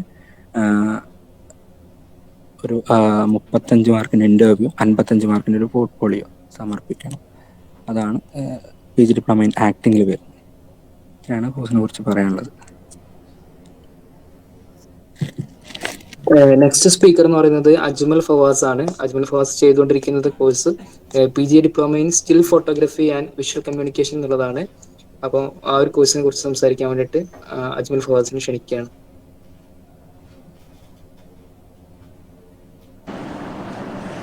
ഹലോ, നമസ്കാരം. ഞാനിപ്പോൾ ഇവിടെ ജാമ്യയിൽ ചെയ്യുന്നത് PG diploma in still photography and visual communication എന്ന് പറഞ്ഞ കോഴ്സാണ്. അപ്പോൾ ഇത് ആക്ച്വലി 1 ഇയർ ഡിപ്ലോമ കോഴ്സാണ് ഇത് വരുന്നത്. 2 സെമിസ്റ്റർ ആയിട്ടാണ് ഈ കോഴ്സ് വരുന്നത്. ആദ്യത്തെ സെമിസ്റ്ററിൽ ഫോട്ടോഗ്രാഫിയുടെ ഹിസ്റ്ററി, അതുപോലെ തന്നെ കോമ്പോസിഷന്, അതുപോലെ തന്നെ സ്റ്റുഡിയോ ഫോട്ടോഗ്രാഫി, അതുപോലെ തന്നെ അങ്ങനത്തെ ബേസിക് ആയിട്ടുള്ള കാര്യങ്ങളാണ് ആദ്യത്തെ സെമിസ്റ്ററിൽ നമുക്ക് പഠിപ്പിക്കുന്നത്. പിന്നീട് വന്നിട്ട് 2ാമത്തെ സെമിസ്റ്റർ മുതൽ പ്രാക്ടിക്കലായിട്ട് നമുക്ക് ഇങ്ങനെ വർക്കുകൾ ഇങ്ങനെ ഇങ്ങനെ പ്രൊജക്റ്റ് വർക്ക് ഇങ്ങനെ ചെയ്തുകൊണ്ടേയിരിക്കണം. ഉദാഹരണത്തിന് ഇപ്പോൾ നമുക്ക് ഒരു തീം സെലക്ട് ചെയ്തിട്ട് അതിനെ ബേസിൽ ഫോട്ടോ ഫീച്ചേഴ്സ് ചെയ്യാം. ഉദാഹരണത്തിന് ഇപ്പോൾ ഒരു ഡൽഹിയിലുള്ള ബിൽഡറിനെ കുറിച്ചുള്ള ഒരു തീമിലൊരു ഫോട്ടോ ഫീച്ചേഴ്സ്. അപ്പോൾ അതുപോലെ തന്നെ നമുക്ക് ഡിഫറെൻ്റ് ആയിട്ടുള്ള തീം, അതായത് ഇപ്പോൾ ഡൽഹിയിലുള്ള പൊളിറ്റിക്കൽ ഇവൻസിനെ കുറിച്ചിട്ടുള്ള ഒരു തീം. അപ്പോൾ അങ്ങനെ ബേസിക്കലി ഫസ്റ്റ് സെമിസ്റ്റർ ഫുള്ള് നമുക്കൊരു ക്ലാസ് പരമായിട്ടായിരിക്കും. സെക്കൻഡ് സെമിസ്റ്ററിൽ നമുക്ക് ഫുള്ള് വർക്കായിരിക്കും. അപ്പോൾ അങ്ങനെ 2 സെമിസ്റ്റർ കമ്പയർ ചെയ്തിട്ടാണ് ഇത് പ്രധാനമായിട്ടും ഈ കോഴ്സ് ഡിപ്പെൻഡ് ചെയ്യുന്നത്. പിന്നെ പ്രധാനപ്പെട്ടത് ആദ്യം നമുക്ക് ഫോട്ടോഗ്രാഫിയുടെ ഹിസ്റ്ററി, അതുപോലെ തന്നെ അങ്ങനത്തെ ബേസിക് ആയിട്ടുള്ള കാര്യങ്ങളാണ് ആദ്യത്തെ സെമിസ്റ്റർ ലെവല് നമുക്ക് പറഞ്ഞു തരുന്നത്. 2ാമത്തെ സെമിസ്റ്ററിൽ നമുക്ക് പ്രാക്ടിക്കലി എങ്ങനെ ഒരു ഫോട്ടോഗ്രാഫി, അതുപോലെ തന്നെ സ്റ്റുഡിയോ ഫോട്ടോഗ്രാഫി അതെങ്ങനെ ഡെവലപ്പ് ചെയ്യാന്നുള്ള ഒരു ഇതിലേക്കുള്ള ഒരു ഇതാണ്. അവിടെ എങ്ങനെയാണ് നമ്മളെങ്ങനെ ഒരു ഫോട്ടോഗ്രാഫി എത്താം, അതുപോലെ തന്നെ നമുക്ക് ഏതൊക്കെ എലമെന്റ് ഉപയോഗിച്ചിട്ട് ടെക്നിക്കലായിട്ടുള്ള എലമെന്റുകൾ ഉപയോഗിച്ചിട്ട് എങ്ങനെ ഒരു ഫോട്ടോഗ്രാഫി പ്രാവർത്തികമാക്കാന്നുള്ള അതിൻ്റെ ടൂൾസ്, അതുപോലെ തന്നെ സോഫ്റ്റ്വെയറുകൾ, അതുപോലെ തന്നെ ഹ്യൂമൻസ്, അങ്ങനത്തെ കാര്യങ്ങളൊക്കെയാണ് സെക്കൻഡ് സെമിസ്റ്ററിൽ ഇതിൽ പറയുന്നത്.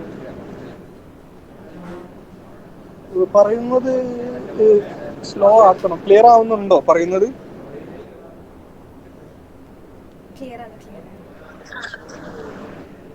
ഓക്കെ. അപ്പോൾ എനിക്ക് പ്രധാനമായിട്ട് പറയാനുള്ളത്, ഫോട്ടോഗ്രാഫി എന്ന് പറയുമ്പോൾ മറ്റു കോഴ്സുകളെ അപേക്ഷിച്ചൊരു താല്പര്യം ഉള്ളവർ മാത്രം ഇതിന് ജോയിൻ ചെയ്താൽ മതി. കാരണം നമുക്കൊരു പാഷനായിട്ടല്ലാതെ ഈ കോഴ്സിൽ ജോയിൻ ചെയ്യരുത്. കാരണം ഇത് അങ്ങനത്തെ ഒരു റിലേറ്റഡ് ആയിട്ടുള്ള കോഴ്സുകളാണ്. ഫുൾ ടെക്നിക്കലി നമ്മളെ എങ്ങനെ ഒരു ഒരു ഫോട്ടോഗ്രാഫറെ എങ്ങനെ പ്രൊഡക്ടിവിറ്റി ആയിട്ട് നമ്മളെ ഒരു ഫോട്ടോഗ്രാഫിയെ എങ്ങനെ ഉപയോഗപ്പെടുത്താന്നുള്ള ഒരു ഇതാണ്. അപ്പോൾ പാഷനേറ്റ് ആയിട്ടുള്ള ഫോട്ടോഗ്രാഫിയോട് പാഷനായിട്ടുള്ള ഒരു വ്യക്തി മാത്രം ഇതിൽ ജോയിൻ ചെയ്താൽ മതി എന്നാണ് എൻ്റെ ഒരു പേഴ്സണൽ ആയിട്ടുള്ള അഭിപ്രായം. പിന്നെ അതുപോലെ തന്നെ ഇപ്പം നമ്മളൊരു ഗ്രാജുവേഷൻ കഴിഞ്ഞ് അല്ലെങ്കിൽ ഒരു PG ഒക്കെ കഴിഞ്ഞിട്ട് ഇപ്പോൾ നമുക്കിപ്പോൾ വേറെ ഏതെങ്കിലും സ്പെഷ്യലൈസ് ചെയ്യാനുണ്ടാവില്ല. ഇപ്പോൾ ഉദാഹരണത്തിന് ഇപ്പോൾ ചില വ്യക്തികൾക്ക് ഇപ്പോൾ ഫോട്ടോഗ്രാഫി ആയിരിക്കാം, ചില വ്യക്തികൾക്ക് ഇപ്പോൾ വെബ് ഡിസൈനിങ് പോലെയുള്ളതായിരിക്കാം, പിന്നെ അതുപോലെ തന്നെ മറ്റുള്ളവർക്ക് ആനിമേഷൻ, അങ്ങനെ അങ്ങനെ ഓരോ ഡിഫറെൻ്റ് ആയിട്ടുള്ള മേഖല. അപ്പോൾ ഫോട്ടോഗ്രാഫിയിൽ കമ്പമുള്ളവർ മാത്രം ഈ കോഴ്സ് എടുത്താൽ മതി എന്നാണ് എൻ്റെ ഒരു അഭിപ്രായം. കാരണം നമുക്ക് അത്ര താല്പര്യം ഉണ്ടായാലേ ഈ കോഴ്സ് എടുത്തിട്ട് കാര്യമുള്ളൂ. കാരണം നമുക്ക് അതിനനുസരിച്ച് വർക്ക് ചെയ്യാനൊക്കെ പറ്റുള്ളൂ. പിന്നെ ഇതിൻ്റെ ഫീസ് വരുന്നത് ഏകദേശം 74,000 രൂപയോളം വരുന്നുണ്ട്. അതായത് ഇത് 2 സെമിസ്റ്ററാണ്. അപ്പോൾ ഫസ്റ്റും സെക്കൻഡും, അപ്പോൾ 2 സെമിസ്റ്ററിനും പാടി നമ്മൾ അവിടെ കൊടുക്കേണ്ടത് 74,000 രൂപയാണ്. പിന്നീട് നമുക്ക് വേറെ എക്സാമിന് അതുപോലെ മറ്റു കാര്യങ്ങൾക്കൊന്നും ഫീസൊന്നും വരുന്നില്ല. പിന്നെ വേറൊരു അഡ്വാൻറ്റേജ് എന്ന് പറഞ്ഞാൽ ഇപ്പോൾ നമുക്ക് ക്യാമറ ഇല്ലെങ്കിലും നമുക്ക് ക്യാമറ ഡിപ്പാർട്ട്മെൻറ്റ് നമുക്ക് എടുക്കാം.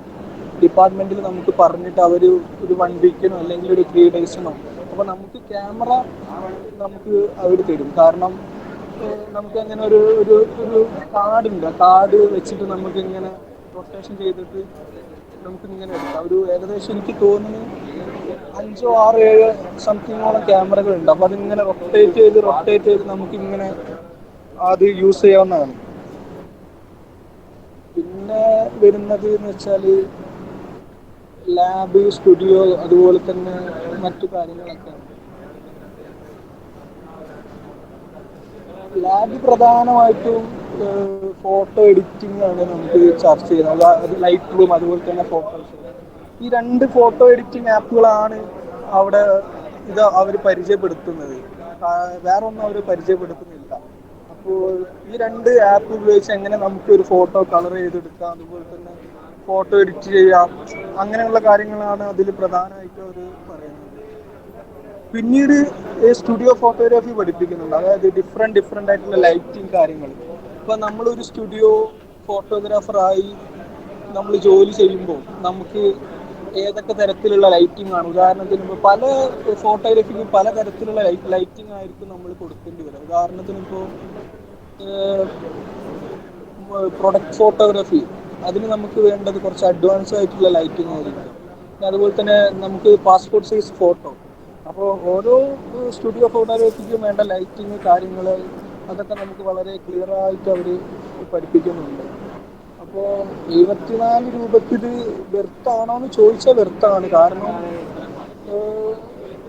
നമ്മളെ ആ രീതിയിൽ 2 സെമിസ്റ്റർ വൈസിൽ നമ്മളെ എങ്ങനെ ഒരു പ്രൊഡക്ടിവിറ്റി ഒരു നമ്മളെ കയ്യിൽ നിന്ന് എങ്ങനെ ഒരു പ്രൊഡക്റ്റ് ഫോട്ടോഗ്രാഫിയിൽ വരുത്തിക്കുക എന്നുള്ളതാണ് അവർ പ്രധാനമായിട്ട് നോക്കുന്നത്. പിന്നീട് ഇത് പറയാനുള്ളത് എന്താ വെച്ചാൽ ഇതിൻ്റെ എൻട്രൻസ്, അതുപോലെ തന്നെ എക്സാം കാര്യങ്ങളൊക്കെ ആണ്. അപ്പോൾ പൊതുവെ ജാമ്യയുടെ പൊതുവെയുള്ള JKL പോലെ എൻട്രൻസിൽ തന്നെയാണ് ഇത് അപ്ലൈ ചെയ്യുന്നത്. അപ്പോൾ ഇവിടെ വന്നിട്ടാണ് ഇതിന് എക്സാം എഴുതുന്നത്.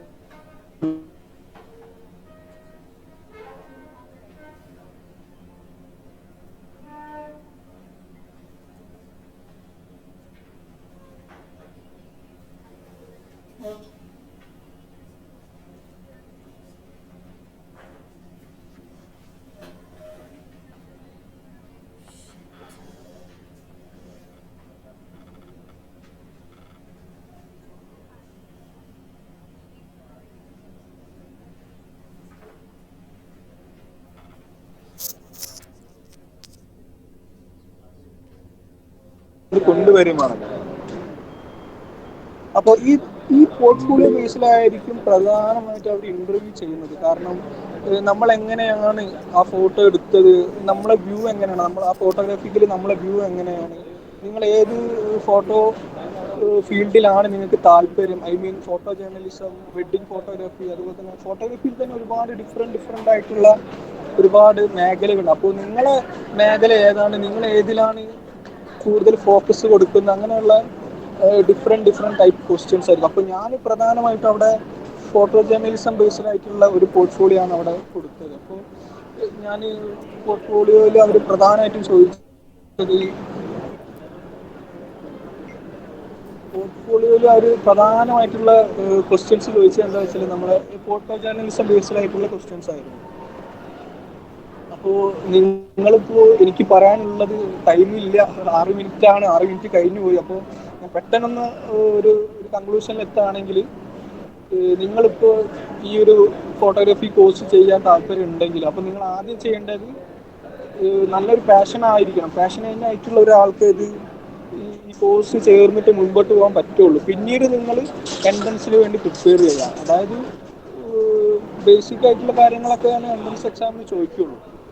അത് പ്രിപ്പയർ ചെയ്തിട്ട് പിന്നീട് പോർട്ട്ഫോളിയോ ഡെവലപ്പ് ചെയ്യുക. പോർട്ട്ഫോളിയോ ഡെവലപ്പ് ചെയ്തിട്ട് ഇൻ്റർവ്യൂവിൻ്റെ ടൈമിൽ നമ്മൾ കുറച്ച് പോർട്ട്ഫോളിയോ പ്രിപ്പറേഷൻ ചെയ്തിട്ട് നമ്മളെ എങ്ങനെയാണ് പോർട്ട്ഫോളിയോ ഉള്ള ഫോട്ടോസൊക്കെ നമ്മൾ എടുത്തതെന്നുള്ള അങ്ങനത്തെ ബേസിക് ആയിട്ടുള്ള ക്വസ്റ്റ്യൻസും ടെക്നിക്കൽ ടേംസും അങ്ങനെയുള്ള കാര്യങ്ങളൊക്കെ പഠിച്ചിട്ട് ഇൻ്റർവ്യൂ അറ്റൻഡ് ചെയ്യുക. അപ്പോൾ സുഖമായിട്ട് ക്രാക്ക് ചെയ്യാവുന്ന ഒരു ഇൻ്റർവ്യൂ ആണ്. അപ്പോൾ ഇത്രയാണ് പറയാനുള്ളത്. അപ്പോൾ പാഷനേറ്റ് ആയിട്ടുള്ള ഒരു വ്യക്തി ആയിരിക്കണം ഇതിൽ ജോയിൻ ചെയ്യണം എന്നാണ് എൻ്റെ ഒരു വ്യക്തിപരമായ താല്പര്യം. അപ്പോൾ എൻട്രൻസ് ഒക്കെ നമുക്ക് കൂളായിട്ട് ക്രാക്ക് ചെയ്യാവുന്നുള്ളൂ.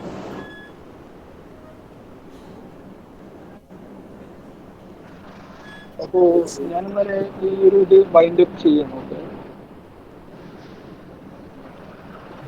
നെക്സ്റ്റ് സ്പീക്കർ എന്ന് പറയുന്നത് ആര്യ കൃഷ്ണനാണ്. ഇപ്പൊ നിലവിൽ MA മീഡിയ ഗവർണൻസിൽ ഫസ്റ്റ് ഇയർ വിദ്യാർത്ഥിയാണ്. അപ്പം ആ ഒരു വിഷയത്തിൽ ആ ഒരു കോഴ്സിനെ ബന്ധപ്പെട്ട വിവരങ്ങൾ ആര്യകൃഷ്ണൻ സംസാരിക്കും.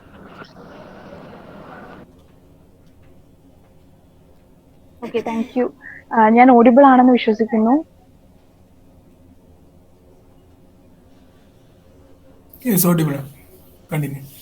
Okay, thank you. എൻ്റെ പേര് ആര്യകൃഷ്ണൻ. ഞാൻ ജാമിയ മിലിയയിൽ മീഡിയ ഗവേണൻസ് MA മീഡിയ ഗവേണൻസിൽ ഫസ്റ്റ് ഇയർ സ്റ്റുഡൻ്റ് ആണ്. അപ്പം ഇതുവരെ എൻ്റെ മുന്നേ ഉള്ള സ്പീക്കേഴ്സ് എല്ലാവരും അവരുടെ കോഴ്സുകളെ പറ്റിയിട്ട് സംസാരിച്ചു. മീഡിയ ഗവേണൻസ് എങ്ങനെ ഡിഫറെൻ്റ് ആവുന്ന കോഴ്സുകളിൽ നിന്ന് നോക്കുമ്പോൾ ഇതുവരെ സംസാരിച്ചവരെല്ലാം കൂടുതലും പ്രാക്ടിക്കൽ സൈഡ് ഓഫ് മീഡിയ അതിനെ പറ്റിയിട്ടാണ്, അല്ലെങ്കിൽ വിസിബിൾ സൈഡ് ഓഫ് മീഡിയയെ പറ്റിയിട്ടാണ് സംസാരിച്ചിട്ടുള്ളത്. മീഡിയ ഗവേണൻസ് എന്ന് പറയുന്നത് പൊതുവെ ഇൻവിസിബിൾ ആണ്. അതായത് ഇൻവിസിബിൾ സൈഡ് ഓഫ് മീഡിയ ആയിട്ടാണ് മീഡിയ ഗവേണൻസിനെ പറയുന്നത്. നമ്മളെപ്പോഴും ജേർണലിസം അല്ലെങ്കിൽ മീഡിയ എന്ന് പറയുമ്പോൾ മീഡിയയുടെ നമ്മുടെ മുന്നിൽ കാണുന്ന കാര്യങ്ങളാണ്, അല്ലെങ്കിൽ നമുക്ക് ബ്രോഡ്കാസ്റ്റിംഗ് ജേർണലിസം ആയാലും ഫോട്ടോഗ്രാഫി ആയാലും അതൊക്കെയാണ് നമ്മൾ ശ്രദ്ധിക്കാറുള്ളത്. പക്ഷെ ഇതിന്റെ പുറകില് പോളിസി മേക്കിങ്ങും ഗവേണൻസും അങ്ങനെയുള്ള കാര്യങ്ങളെ നമുക്ക് പരിചയപ്പെടുത്തി തരുന്ന ജാമിയയിലെ ഒരു കോഴ്സാണ് മീഡിയ ഗവേണൻസ്. മീഡിയ ഗവേണൻസിന്റെ മറ്റൊരു പ്രത്യേകത എന്ന് പറയുന്നത് ഇന്ത്യയിൽ ഈ കോഴ്സ് ഓഫർ ചെയ്യുന്നത് ഒരേ ഒരു ഇൻസ്റ്റിറ്റ്യൂട്ട് ജാമിയയാണ്. മറ്റു ഒരു ഇൻസ്റ്റിറ്റ്യൂട്ടിലും ഈ കോഴ്സ് അവൈലബിൾ അല്ല. അത് മാത്രമല്ല സൗത്ത് ഏഷ്യയിൽ തന്നെ രണ്ട് ഇൻസ്റ്റിറ്റ്യൂട്ടിൽ മാത്രമേ ഇത് അവൈലബിൾ ആയിട്ടുള്ളൂ.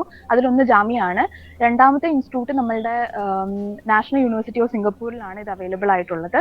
അങ്ങനെ വളരെ റെയർ ആയിട്ടുള്ള ഒരു കോഴ്സാണ്. ഇത് ഇത്രയും റെയർ ആവാനുള്ള കാരണം തന്നെ ഇതിന്റെ സിലബസ് ആണ്. സിലബസ് എന്ന് പറയുന്നത് ഒരു ഇന്റർ ഡിസിപ്ലിനറി അപ്രോച്ചിലൂടെയാണ് മീഡിയ ഗവേണൻസ് പോകുന്നത്. അപ്പം ഫസ്റ്റ് നമുക്ക് പേരിൽ നിന്ന് തന്നെ തുടങ്ങാം. മീഡിയ ആൻഡ് ഗവേണൻസ് പറയുന്നത് പോലെ ഒരു ഇൻസ്റ്റിറ്റ്യൂട്ട് അല്ലെങ്കിൽ ഒരു സിസ്റ്റം ഓഫ് ഒരു ഓർഗനൈസേഷനിലെ അതിന്റെ സ്ട്രക്ചർ അല്ലെങ്കിൽ അതിന്റെ ഡയറക്ഷനെയും കൺട്രോളെയും എങ്ങനെ മീഡിയ റിലേറ്റ് ചെയ്യുന്നു, എങ്ങനെ മീഡിയ അഫക്ട് ചെയ്യുന്നു എന്നത് ആണ് നമുക്ക് ഈ കോഴ്സിൽ പഠിക്കാനുള്ളത്.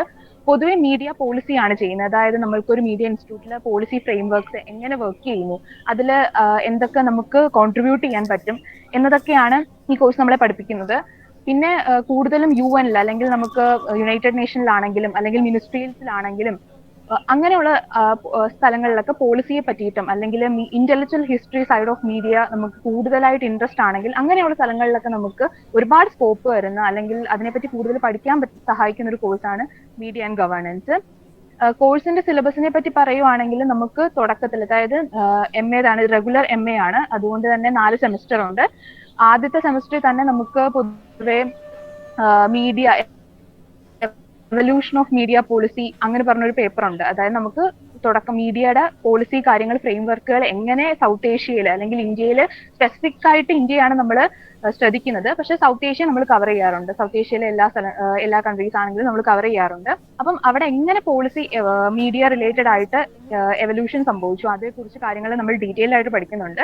പിന്നെ ഞാൻ മുന്നേ പറഞ്ഞതിന്റെ കൂട്ട് ഇന്റലക്ച്വൽ ഹിസ്റ്ററി, എനിക്ക് തോന്നുന്നു നമുക്ക് ഈ കോഴ്സിന്റെ ഏറ്റവും വലിയൊരു പ്രത്യേകത മുന്നേ പറഞ്ഞതുപോലെ നമുക്ക് ഏത് ഡിസിപ്ലിനും പഠിച്ചൊരു കുട്ടിക്ക് അല്ലെങ്കിൽ ഏത് വിഷയത്തിൽ ബാച്ചിലേഴ്സ് ചെയ്ത ഒരാൾക്കും എടുക്കാൻ പറ്റുന്ന ഒരു കോഴ്സാണ്. ലെസ് ദാൻ 50% മാത്രം അഗ്രിഗേറ്റ് സ്കോർ നമുക്ക് ഉണ്ടായാൽ മതി. പക്ഷേ നമുക്ക് പൊതുവെ ഈ ഒരു കോഴ്സ് എന്ന് പറയുന്നത് തിയറട്ടിക്കൽ ആണ്. അതായത് പ്രാക്ടിക്കൽ സൈഡ് ഒട്ടും തന്നെ ഇല്ലാതെ മുഴുവനും തിയറട്ടിക്കൽ സൈഡുള്ള ഒരു പേപ്പറാണ് മീഡിയ ആൻഡ് ഗവേണൻസ്. അതുകൊണ്ട് തന്നെ political science, sociology, philosophy, anthropology അങ്ങനെയുള്ള കോഴ്സുകളിൽ നിന്ന് വരുന്നവരാകുമ്പോൾ അവർക്ക് കൂടുതൽ പ്രയോജനമായിരിക്കും. കാരണം അവർ ഓൾറെഡി പഠിച്ചിട്ടുള്ള പല കാര്യങ്ങളും തന്നെ നമുക്കതിൽ ഡീറ്റെയിൽഡ് ആയിട്ട് സ്പെസിഫിക് ആയിട്ട് പഠിക്കാൻ പറ്റുന്നത് കൊണ്ട് തന്നെ അങ്ങനെയുള്ളവർക്ക് ഒരുപാട് ഉപയോഗം ഉണ്ടാവുന്ന ഒരു കോഴ്സാണിത്. നമ്മൾ ഇന്റലക്ച്വൽ ഹിസ്റ്ററി ഓഫ് കമ്മ്യൂണിക്കേഷൻ എന്ന് പറഞ്ഞൊരു പേപ്പർ ഫസ്റ്റ് സെമിസ്റ്ററിൽ നമുക്ക് ഓഫർ ചെയ്യുന്നുണ്ട്. അതിൽ തന്നെ നമ്മൾ ഡീറ്റെയിൽഡ് ആയിട്ട് നമ്മൾ എത്രത്തോളം ഡീപ്പാണ് ഈ പേപ്പർ എന്ന് ആ ഒരു ഓഫർ ചെയ്യുന്ന പേപ്പർ കൊണ്ട് തന്നെ നമുക്ക് മനസ്സിലാക്കാൻ പറ്റും. പിന്നെ പൊതുവെ പബ്ലിക് ആൻഡ് ഗവേണൻസിന്റെ റിലേഷനും കാര്യങ്ങളും ഒക്കെ തന്നെ ഫസ്റ്റ് സെമിസ്റ്ററിൽ തന്നെ നമുക്ക് മനസ്സിലാക്കാൻ പറ്റും. ഫസ്റ്റ് സെമിസ്റ്റർ കഴിഞ്ഞും സെക്കൻഡ് സെമിസ്റ്ററിലേക്ക് എത്തുമ്പോൾ തന്നെ കൂടുതൽ ഡെപ്തിലേക്ക് നമ്മൾ ക്രിയേറ്റീവ് ഇൻഡസ്ട്രിയിലേക്ക് കടക്കും. തുടക്കത്തിൽ വെറും ഒരു ഡീറ്റെയിൽഡ് ഒരു ഇൻട്രൊഡക്ടറി പാർട്ടായിട്ട് മുഴുവനും നമ്മൾ ഫോക്കസ് ചെയ്ത് പോയിട്ടുണ്ടെങ്കിൽ സെക്കൻഡ് സെമിസ്റ്ററിലേക്ക് വരുമ്പോൾ റെസ്പെക്റ്റീവ് ഇൻഡസ്ട്രീസിൽ എങ്ങനെയാണ് ഈ കോഴ്സിന്റെ അല്ലെങ്കിൽ മീഡിയയുടെയും പോളിസിയുടെയും ഫ്രെയിംവർക്ക് വരുന്നതെന്ന് നമ്മൾ പഠിക്കും. അവിടെ ഏറ്റവും പ്രധാനപ്പെട്ട ഒരു പേപ്പർ നമുക്ക് ഓഫർ ചെയ്യുന്നുണ്ട്, പൊളിറ്റിക്കൽ കമ്മ്യൂണിക്കേഷൻ.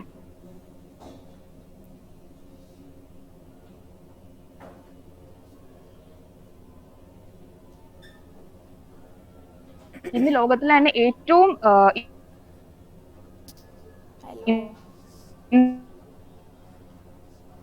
ഇൻട്രസ്റ്റിംഗ് ആയിട്ടുള്ള ഒരു പേപ്പറാണ് പൊളിറ്റിക്കൽ കമ്മ്യൂണിക്കേഷൻ. അതിനുശേഷം ഏത് പേപ്പേഴ്സ് നമുക്ക് സെലക്ട്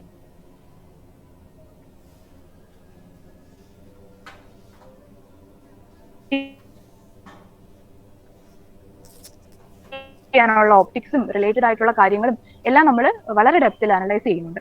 അങ്ങനെയാണ് 4 സെമസ്റ്ററിലൂടെ ഇതിന്റെ സിലബസ് സ്ട്രക്ചർ ചെയ്തിരിക്കുന്നത്.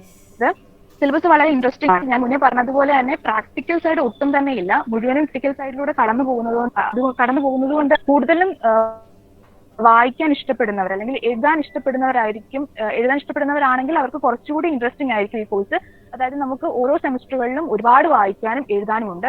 എല്ലാ സെമിസ്റ്ററുകളിലും റിസർച്ച് അനാലിസിസ് കാണും. അതായത് സെക്കൻഡ് സെമിസ്റ്ററിൽ നമുക്ക് അവർ ഓഫർ ചെയ്യുന്നൊരു പേപ്പർ ഉണ്ട്, കമ്മ്യൂണിക്കേഷൻ റിസർച്ച് മെത്തേഡ്. ഈ പേപ്പർ നമുക്ക് UGC നെറ്റ് എഴുതുന്നവർക്ക് വളരെ ഉപകാരപ്പെട്ട ഒരു പേപ്പറാണ്. കാരണം ഇതിൽ നിന്ന് ബേസിക് ആയിട്ടുള്ള കുറെ ക്വസ്റ്റ്യൻസ് നമുക്ക് UGC നെറ്റിൽ വരുന്നുണ്ട്.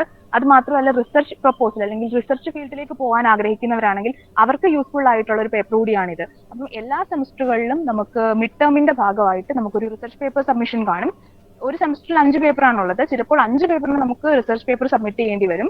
അപ്പം അത്രത്തോളം വായിക്കാനും എഴുതാനും ഇഷ്ടപ്പെടുന്ന ആൾക്കാരാവുമ്പോൾ നമുക്ക് കൂടുതൽ യൂസ്ഫുൾ ആയിരിക്കും. പിന്നെ ഞാൻ മുന്നേ പറഞ്ഞതിനോട് പ്രാക്ടിക്കൽ ഇല്ല, തിയറട്ടിക്കൽ ആണ് എന്നതിലുപരി പക്ഷേ നമുക്കൊരു മീഡിയ ലാബ് ഉണ്ട്. അതായത് ഒരു ഗവേണൻസ് ലാബ് നമുക്കുണ്ട്. പക്ഷെ അത് ലാസ്റ്റ് സെമസ്റ്ററുകളിലേക്ക്, അതായത് 3rd, 4th സെമസ്റ്ററുകളിലേക്ക് എത്തുമ്പോഴാണ് നമുക്ക് കൂടുതലും അതിലേക്ക് ഒരു അക്സസിബിലിറ്റി കാണുന്നത്. നമുക്ക് ഫസ്റ്റ് സെമസ്റ്ററും സെക്കൻഡ് സെമസ്റ്ററും ഒക്കെ കൂടുതലും തിയറീസ് തന്നെ ആയിരിക്കും ഉണ്ടായിരിക്കുന്നത്.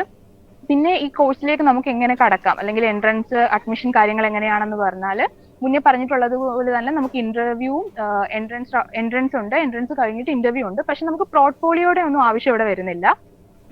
പകരം നമ്മൾ ആദ്യമേ എൻട്രൻസിന് പ്രിപ്പയർ ചെയ്യുക. എൻട്രൻസ് ക്ലിയർ ചെയ്ത് കഴിഞ്ഞാൽ അതിൽ നിന്ന് ഷോർട്ട് ലിസ്റ്റ് ചെയ്തിട്ടുള്ള കുറച്ച് കുട്ടികളെ മാത്രം ഇന്റർവ്യൂവിന് കാരണം നമുക്ക് 30 സീറ്റേ ഉള്ളൂ ഈ കോഴ്സിന്.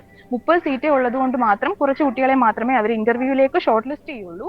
അങ്ങനെ ഇന്റർവ്യൂ കഴിഞ്ഞാൽ നമുക്ക് ഫൈനൽ അഡ്മിഷൻ കിട്ടുന്നതാണ്. 40 മാർക്കിനാണ് MCQs ചോദിക്കുന്നത്. അതായത് 40 മാർക്കിന് ഒരു മാർക്കിന്റെ ഒരു MCQ വെച്ചിട്ട് 40 ക്വസ്റ്റ്യൻസ് നമുക്ക് കാണും. അതിനുപരിയായിട്ട് പാർട്ട് ബിയിൽ നമുക്ക് 4 ക്വസ്റ്റ്യൻസ് അവർ തരും. അത് ഡിസ്ക്രിപ്റ്റീവ് ആണ്. അതിൽ 2 ക്വസ്റ്റ്യൻസ് നമ്മൾ അറ്റംപ്റ്റ് ചെയ്യണം. അങ്ങനെ അവിടെ നമുക്ക് 35 മാർക്സും ഉണ്ട്. അതായത് 40 മാർക്കിന്റെ MCQവും 35 മാർക്കിന്റെ ഡിസ്ക്രിപ്റ്റീവ് ആൻസറും നമ്മൾ അറ്റൻഡ് ചെയ്താൽ മാത്രമേ നമുക്ക് എൻട്രൻസ് അപ്പിയർ ചെയ്യാൻ പറ്റുള്ളൂ. അങ്ങനെ 75 മാർക്കിനാണ് എൻട്രൻസ് റൗണ്ട്. പിന്നെ 25 മാർക്ക് ഇന്റർവ്യൂ ബേസ് ചെയ്തിട്ടാണ്. നിങ്ങൾക്ക് ഇന്റർവ്യൂ റൗണ്ടിൽ ചോദിക്കുന്ന ക്വസ്റ്റ്യൻസ് എന്താന്ന് ചോദിച്ചാൽ പൊതുവേ നമ്മുടെ സിലബസ് ബേസ് ചെയ്തിട്ട് തന്നെയാണ്. അത്യാവശ്യം സിലബസ് ഞാൻ മുന്നേ പറഞ്ഞ സിലബസുകളും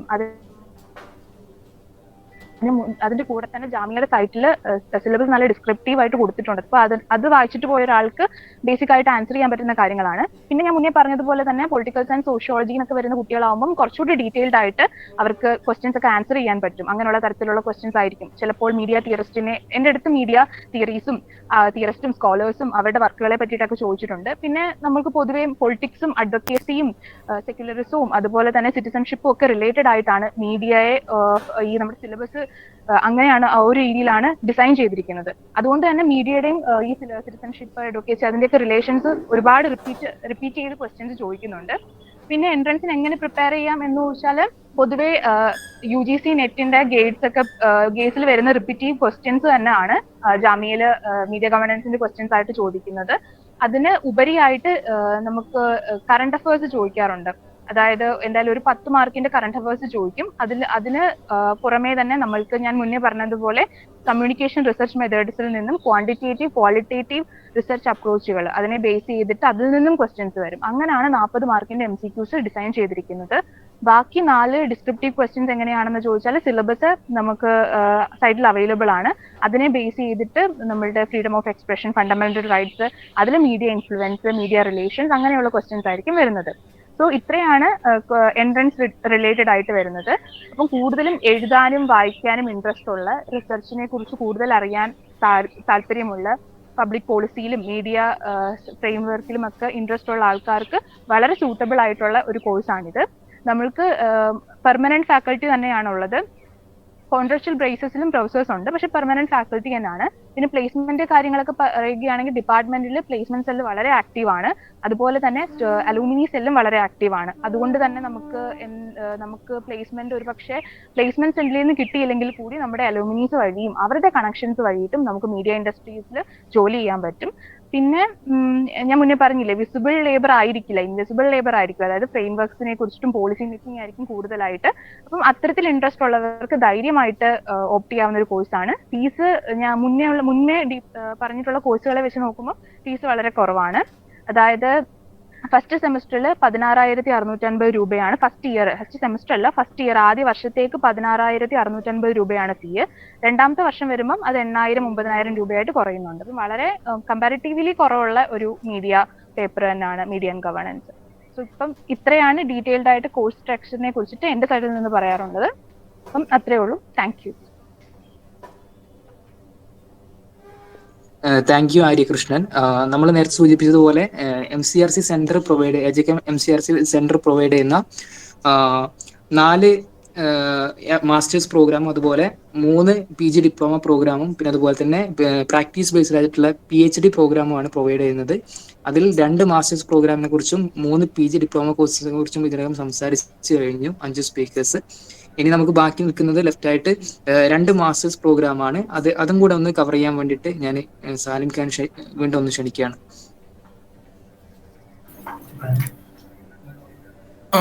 ഓക്കെ, നമ്മള് ഏകദേശം എല്ലാവർക്കും ഒരു ഐഡിയ കിട്ടിയിട്ടുണ്ടാവുമെന്ന് വിചാരിക്കുന്നു ജാമ്യ പ്രൊവൈഡ് ചെയ്യുന്ന കോഴ്സുകളെ കുറിച്ച്. അപ്പോൾ 2 കോഴ്സും കൂടി നമുക്ക് കവർ ചെയ്യാനുണ്ട്. പിന്നെ ഇതിൽ ആരെങ്കിലും താല്പര്യപ്പെട്ട് എക്സാം എഴുതുന്നവരൊക്കെ ഉണ്ടെന്നുണ്ടെങ്കിൽ കോൺടാക്ട് ചെയ്യുക. ഇത് പഠിച്ചുകൊണ്ടിരിക്കുന്നവർ ഡീറ്റെയിൽ ആയിട്ട് നിങ്ങളെ ഹെൽപ്പ് ചെയ്യാൻ വില്ലിംഗ് ആയിട്ടുള്ളവരുടെ കോൺടാക്ട് നമുക്ക് ഷെയർ ചെയ്യാൻ പറ്റും. ഇപ്പോൾ ഒരു ബ്രീഫ് പറഞ്ഞുതരാം. ഒന്ന് MA ഡെവലപ്മെന്റ് കമ്മ്യൂണിക്കേഷൻ ആണ്. ഡെവലപ്മെന്റ് കമ്മ്യൂണിക്കേഷൻ എന്ന് പറഞ്ഞാൽ പിന്നെ ഡെവലപ്മെന്റ് സെക്ടറിൽ നമുക്ക് നമ്മുടെ സൊസൈറ്റി ഇങ്ങനെ രാജ്യം ഇങ്ങനെ വികസിച്ചുകൊണ്ടിരിക്കുകയാണ് അല്ലെ. അപ്പോൾ ഓരോ സിറ്റി വികസിച്ചുകൊണ്ടിരിക്കുമ്പോൾ വ്യത്യസ്ത തരം ഡെവലപ്മെന്റിൽ നമ്മുടെ കമ്മ്യൂണിക്കേഷൻ എക്സ്പേർട്ടുകൾ ആവശ്യമുണ്ട്, കമ്മ്യൂണിക്കേഷൻ സ്ട്രാറ്റജിസ്റ്റുകൾ ആവശ്യമുണ്ട്. അപ്പോൾ അവരെ പിന്നെ പ്രൊഡ്യൂസ് ചെയ്യുന്ന ഒരു കോഴ്സാണ് MA ഡെവലപ്മെന്റ് കമ്മ്യൂണിക്കേഷൻ എന്ന് പറയുന്നത്. മാസ് കമ്മ്യൂണിക്കേഷൻ വിഭാഗത്തിൽ UGC നെറ്റ് എഴുതുന്നവർക്കറിയാം, 2nd ചാപ്റ്റർ ഡെവലപ്മെന്റ് കമ്മ്യൂണിക്കേഷൻ ആയിട്ട് നമുക്കൊരു ചാപ്റ്റർ തന്നെ ഉണ്ട്. അപ്പോൾ അതുമായി ബന്ധപ്പെട്ട ഡെവലപ്മെന്റ്, അതിന്റെ ഡൈനാമിക്സ്, അതിന്റെ എക്കണോമിക്സുമായി ബന്ധപ്പെട്ട, അതുപോലെ കുറച്ചും കൂടി പിന്നെ പ്രസ് അതുപോലെയുള്ള കാര്യങ്ങൾ അതിൽ ചെയ്യുന്നുണ്ട്. പ്ലാനിങ്, അങ്ങനെയുള്ള ഒരുപാട് കാര്യങ്ങൾ, അതിന്റെ ട്രെയിനിങ്ങും കാര്യങ്ങളൊക്കെയാണ് ഡെവലപ്മെന്റ് കമ്മ്യൂണിക്കേഷനിൽ വരുന്നത്. അതിനും ഫീ വരുന്നത് ഫസ്റ്റ് ഇയറിന് 70 സംതിങ് ആൻഡ് സെക്കൻഡ് ഇയറിന് 57 സംതിങ് ആണ് വരുന്നത്. നിങ്ങൾ ആരെങ്കിലും ഡെവലപ്മെന്റ് കമ്മ്യൂണിക്കേഷനുമായി ബന്ധപ്പെട്ട് കൂടുതൽ അറിയാൻ ആഗ്രഹിക്കുന്നുണ്ട് എന്നുണ്ടെങ്കിൽ കോണ്ടാക്ട് ചെയ്താൽ മതി. Contact I think Smriti officials available ആക്കുമെന്ന് തോന്നുന്നു.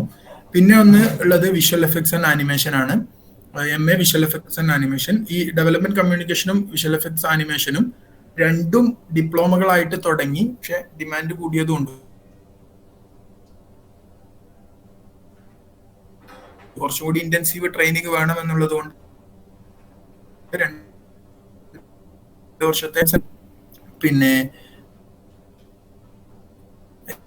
ഇതിന്റെ ഒരു പ്രാക്ടീസ് ബേസ്ഡ് PhDയും ഇപ്പോൾ MCRCയിൽ ചെയ്യുന്നുണ്ട്. അതായത് PhDക്ക് 20 സീറ്റാണ് ടോട്ടൽ ഉള്ളത്. അതിൽ പ്രാക്ടീസ് ബേസ്ഡ് PhD പ്രിഫർ ചെയ്ത് കുറച്ച് കുട്ടികളെ PhDക്ക് വേണ്ടി എടുക്കാറുണ്ട്. വിഷ്വൽ എഫക്ട്സ് ആൻഡ് ആനിമേഷനിൽ 2D അതുപോലെ 3D ആനിമേഷൻ, 2D ആനിമേഷൻ, അതിന്റെ ഡ്രോയിങ്, അതിന്റെ ഷൂട്ടിംഗ്, അതിന്റെ എഡിറ്റിംഗ്, അതുപോലെയുള്ള അതിന്റെ മായ ഫ്ലാഷ് പോലത്തെ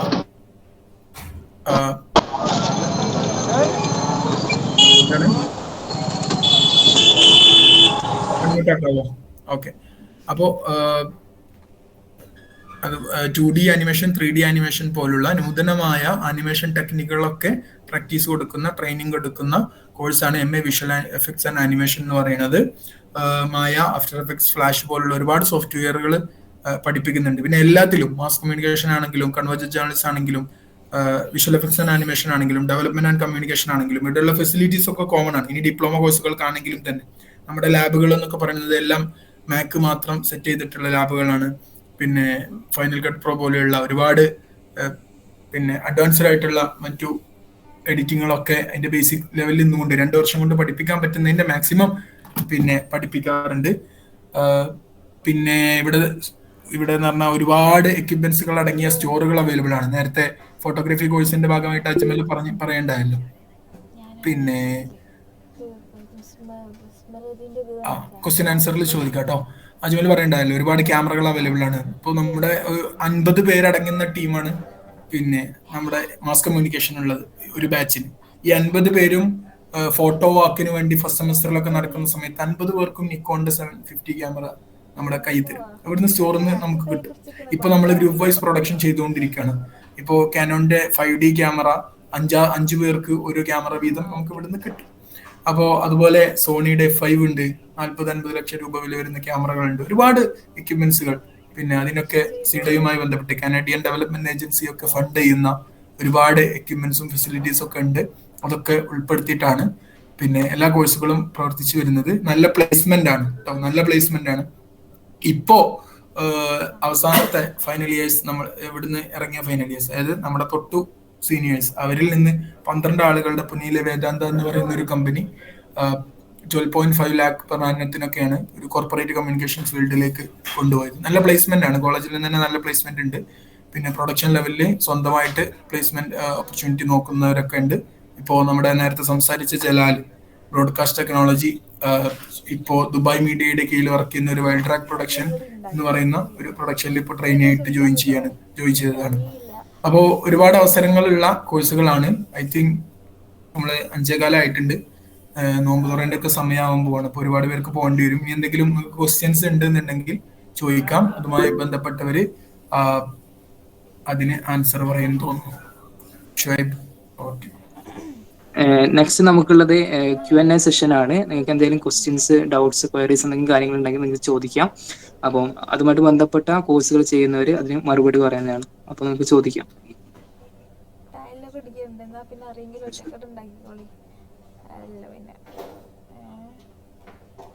നമുക്ക് ചാറ്റ് ബോക്സിൽ കുറച്ച് ക്വസ്റ്റ്യൻസ് വന്നിട്ടുണ്ട്. അത് ആദ്യം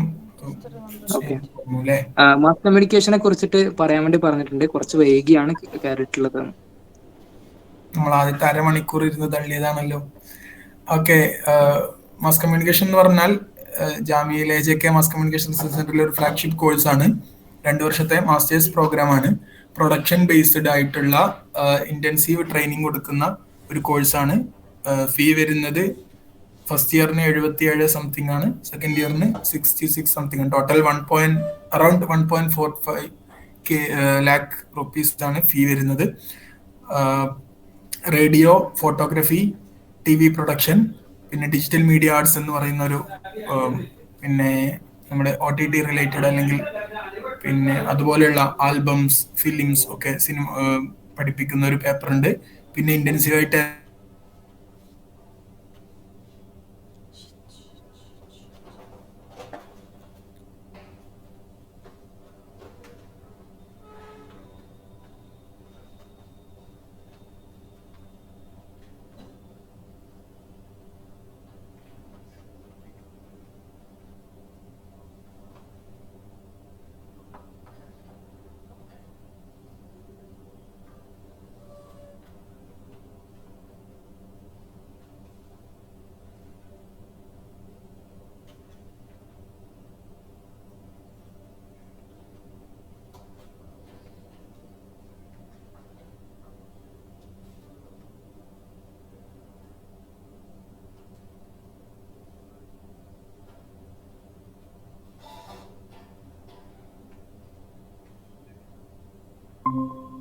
ലെവലിലേക്കൊക്കെയാണ് എക്സാം വരുന്നത്.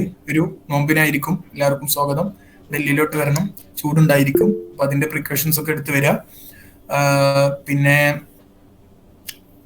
ചിലപ്പോ പെരുന്നാളൊക്കെ ഇവിടെ ആഘോഷിക്കാം, നോ പ്രോബ്ലം, ചെറിയ പെരുന്നാളൊക്കെ. പിന്നെന്താ അടുത്ത ക്വസ്റ്റ്യൻ വന്നിട്ടുള്ളത്? P G diploma in broadcast technology, അത് +2 കൊമേഴ്സ് ആണെങ്കിൽ പറ്റുമെന്നുള്ളത്.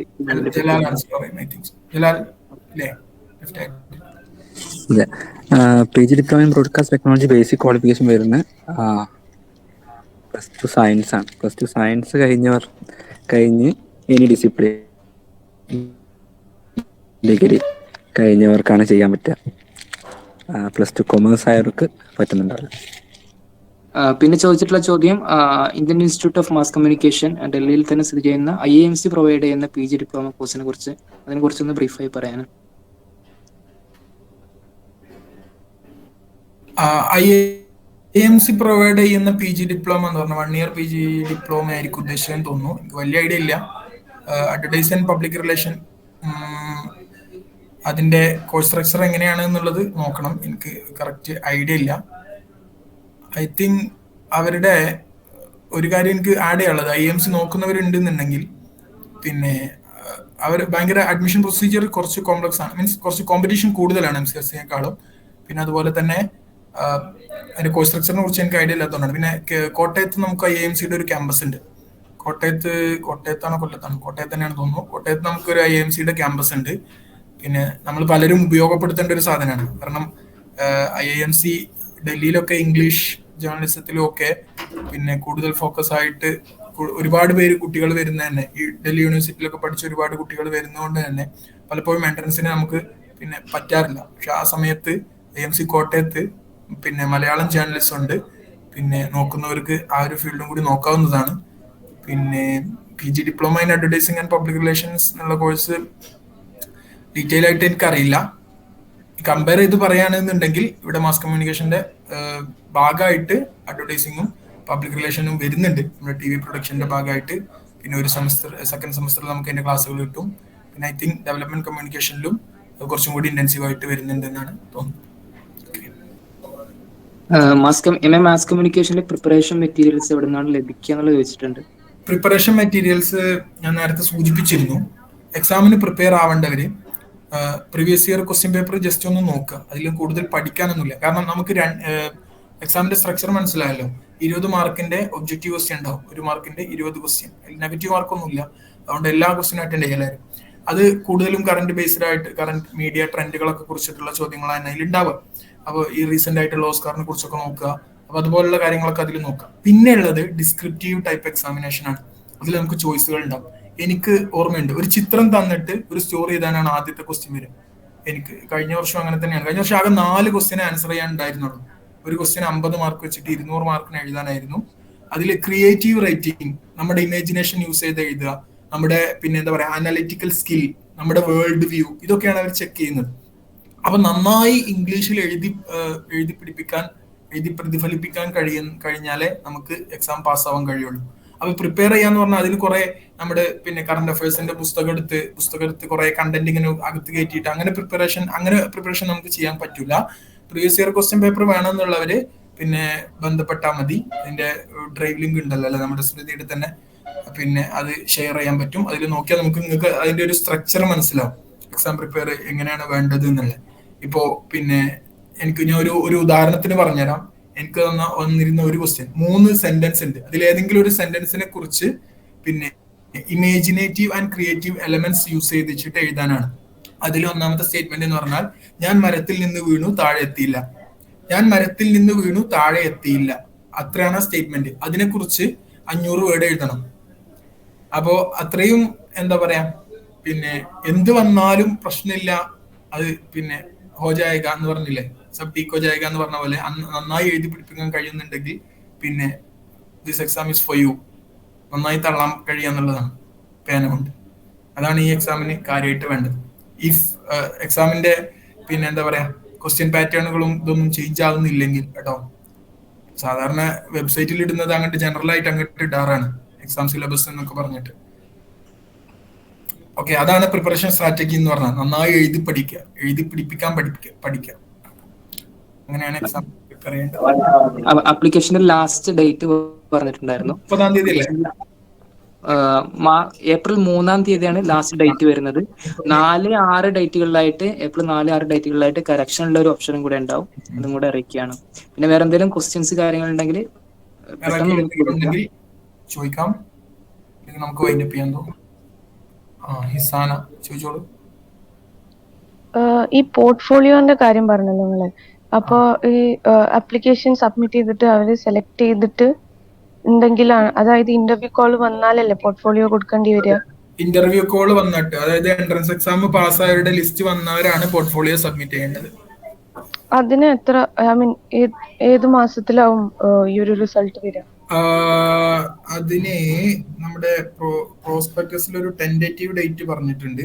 ടെൻഡേറ്റീവ് ഡേറ്റ് എന്ന് പറഞ്ഞാൽ പിന്നെ വിത്തിൻ 15 days എന്നൊക്കെയാണ്. കാരണം നമ്മള് എക്സാം റിസൾട്ട് വന്ന് അതിനൊരു ടൈം ഉണ്ടാവും. കാരണം ഇത് രാജ്യത്തിന്റെ പല ഭാഗത്തുള്ള ആളുകളല്ലേ, ഇവരൊക്കെ ഡൽഹിയിലേക്ക് എത്തിച്ചേരാനുള്ള, അതിന് വേണ്ടി പ്രിപ്പയർ ആവാനുള്ള ഒരു ടൈം ഉണ്ടാവും. ഞാൻ പ്രോസ്പെക്ടസിൽ നോക്കി പറഞ്ഞുതരാം. 55 ഈ എക്സാം ഡേറ്റ് എക്സ്റ്റെൻഡ് ചെയ്യാനൊന്നും പോസിബിലിറ്റി ഇല്ലല്ലോ? ചാൻസ് ഇല്ല. ഇപ്പോ കാരണം മെയ് ജൂണിൽ സമ്മർ ബ്രേക്കും കൂടി വരുന്നതുകൊണ്ട് പിന്നെ ചാൻസ് വേറെ ഒന്നും കാണുന്നില്ല ഇതുവരെ. വിത്തിൻ 20 to 25 days കേട്ടോ എൻട്രൻസ് ഇന്റർവ്യൂവിന് വിളിക്കും എന്നുള്ളതാണ് പ്രോസ്പെക്ടസ് പറഞ്ഞ പ്രകാരം. Okay, thank U. ആ പ്രോസ്പെക്ടസ് ഒന്ന് ഷെയർ ചെയ്യാൻ പറ്റും? ഹെൽപ്പ് ഡെസ്കിൽ ഉണ്ടല്ലോ അല്ലേ, അതിൽ ഷെയർ ചെയ്യാം. ഉണ്ട്. Thank you. Anything else?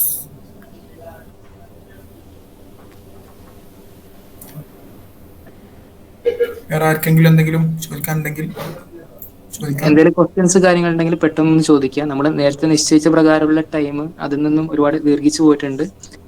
അപ്പൊ നമുക്ക് പെട്ടെന്ന് വേൾഡപ്പ് ചെയ്യണം.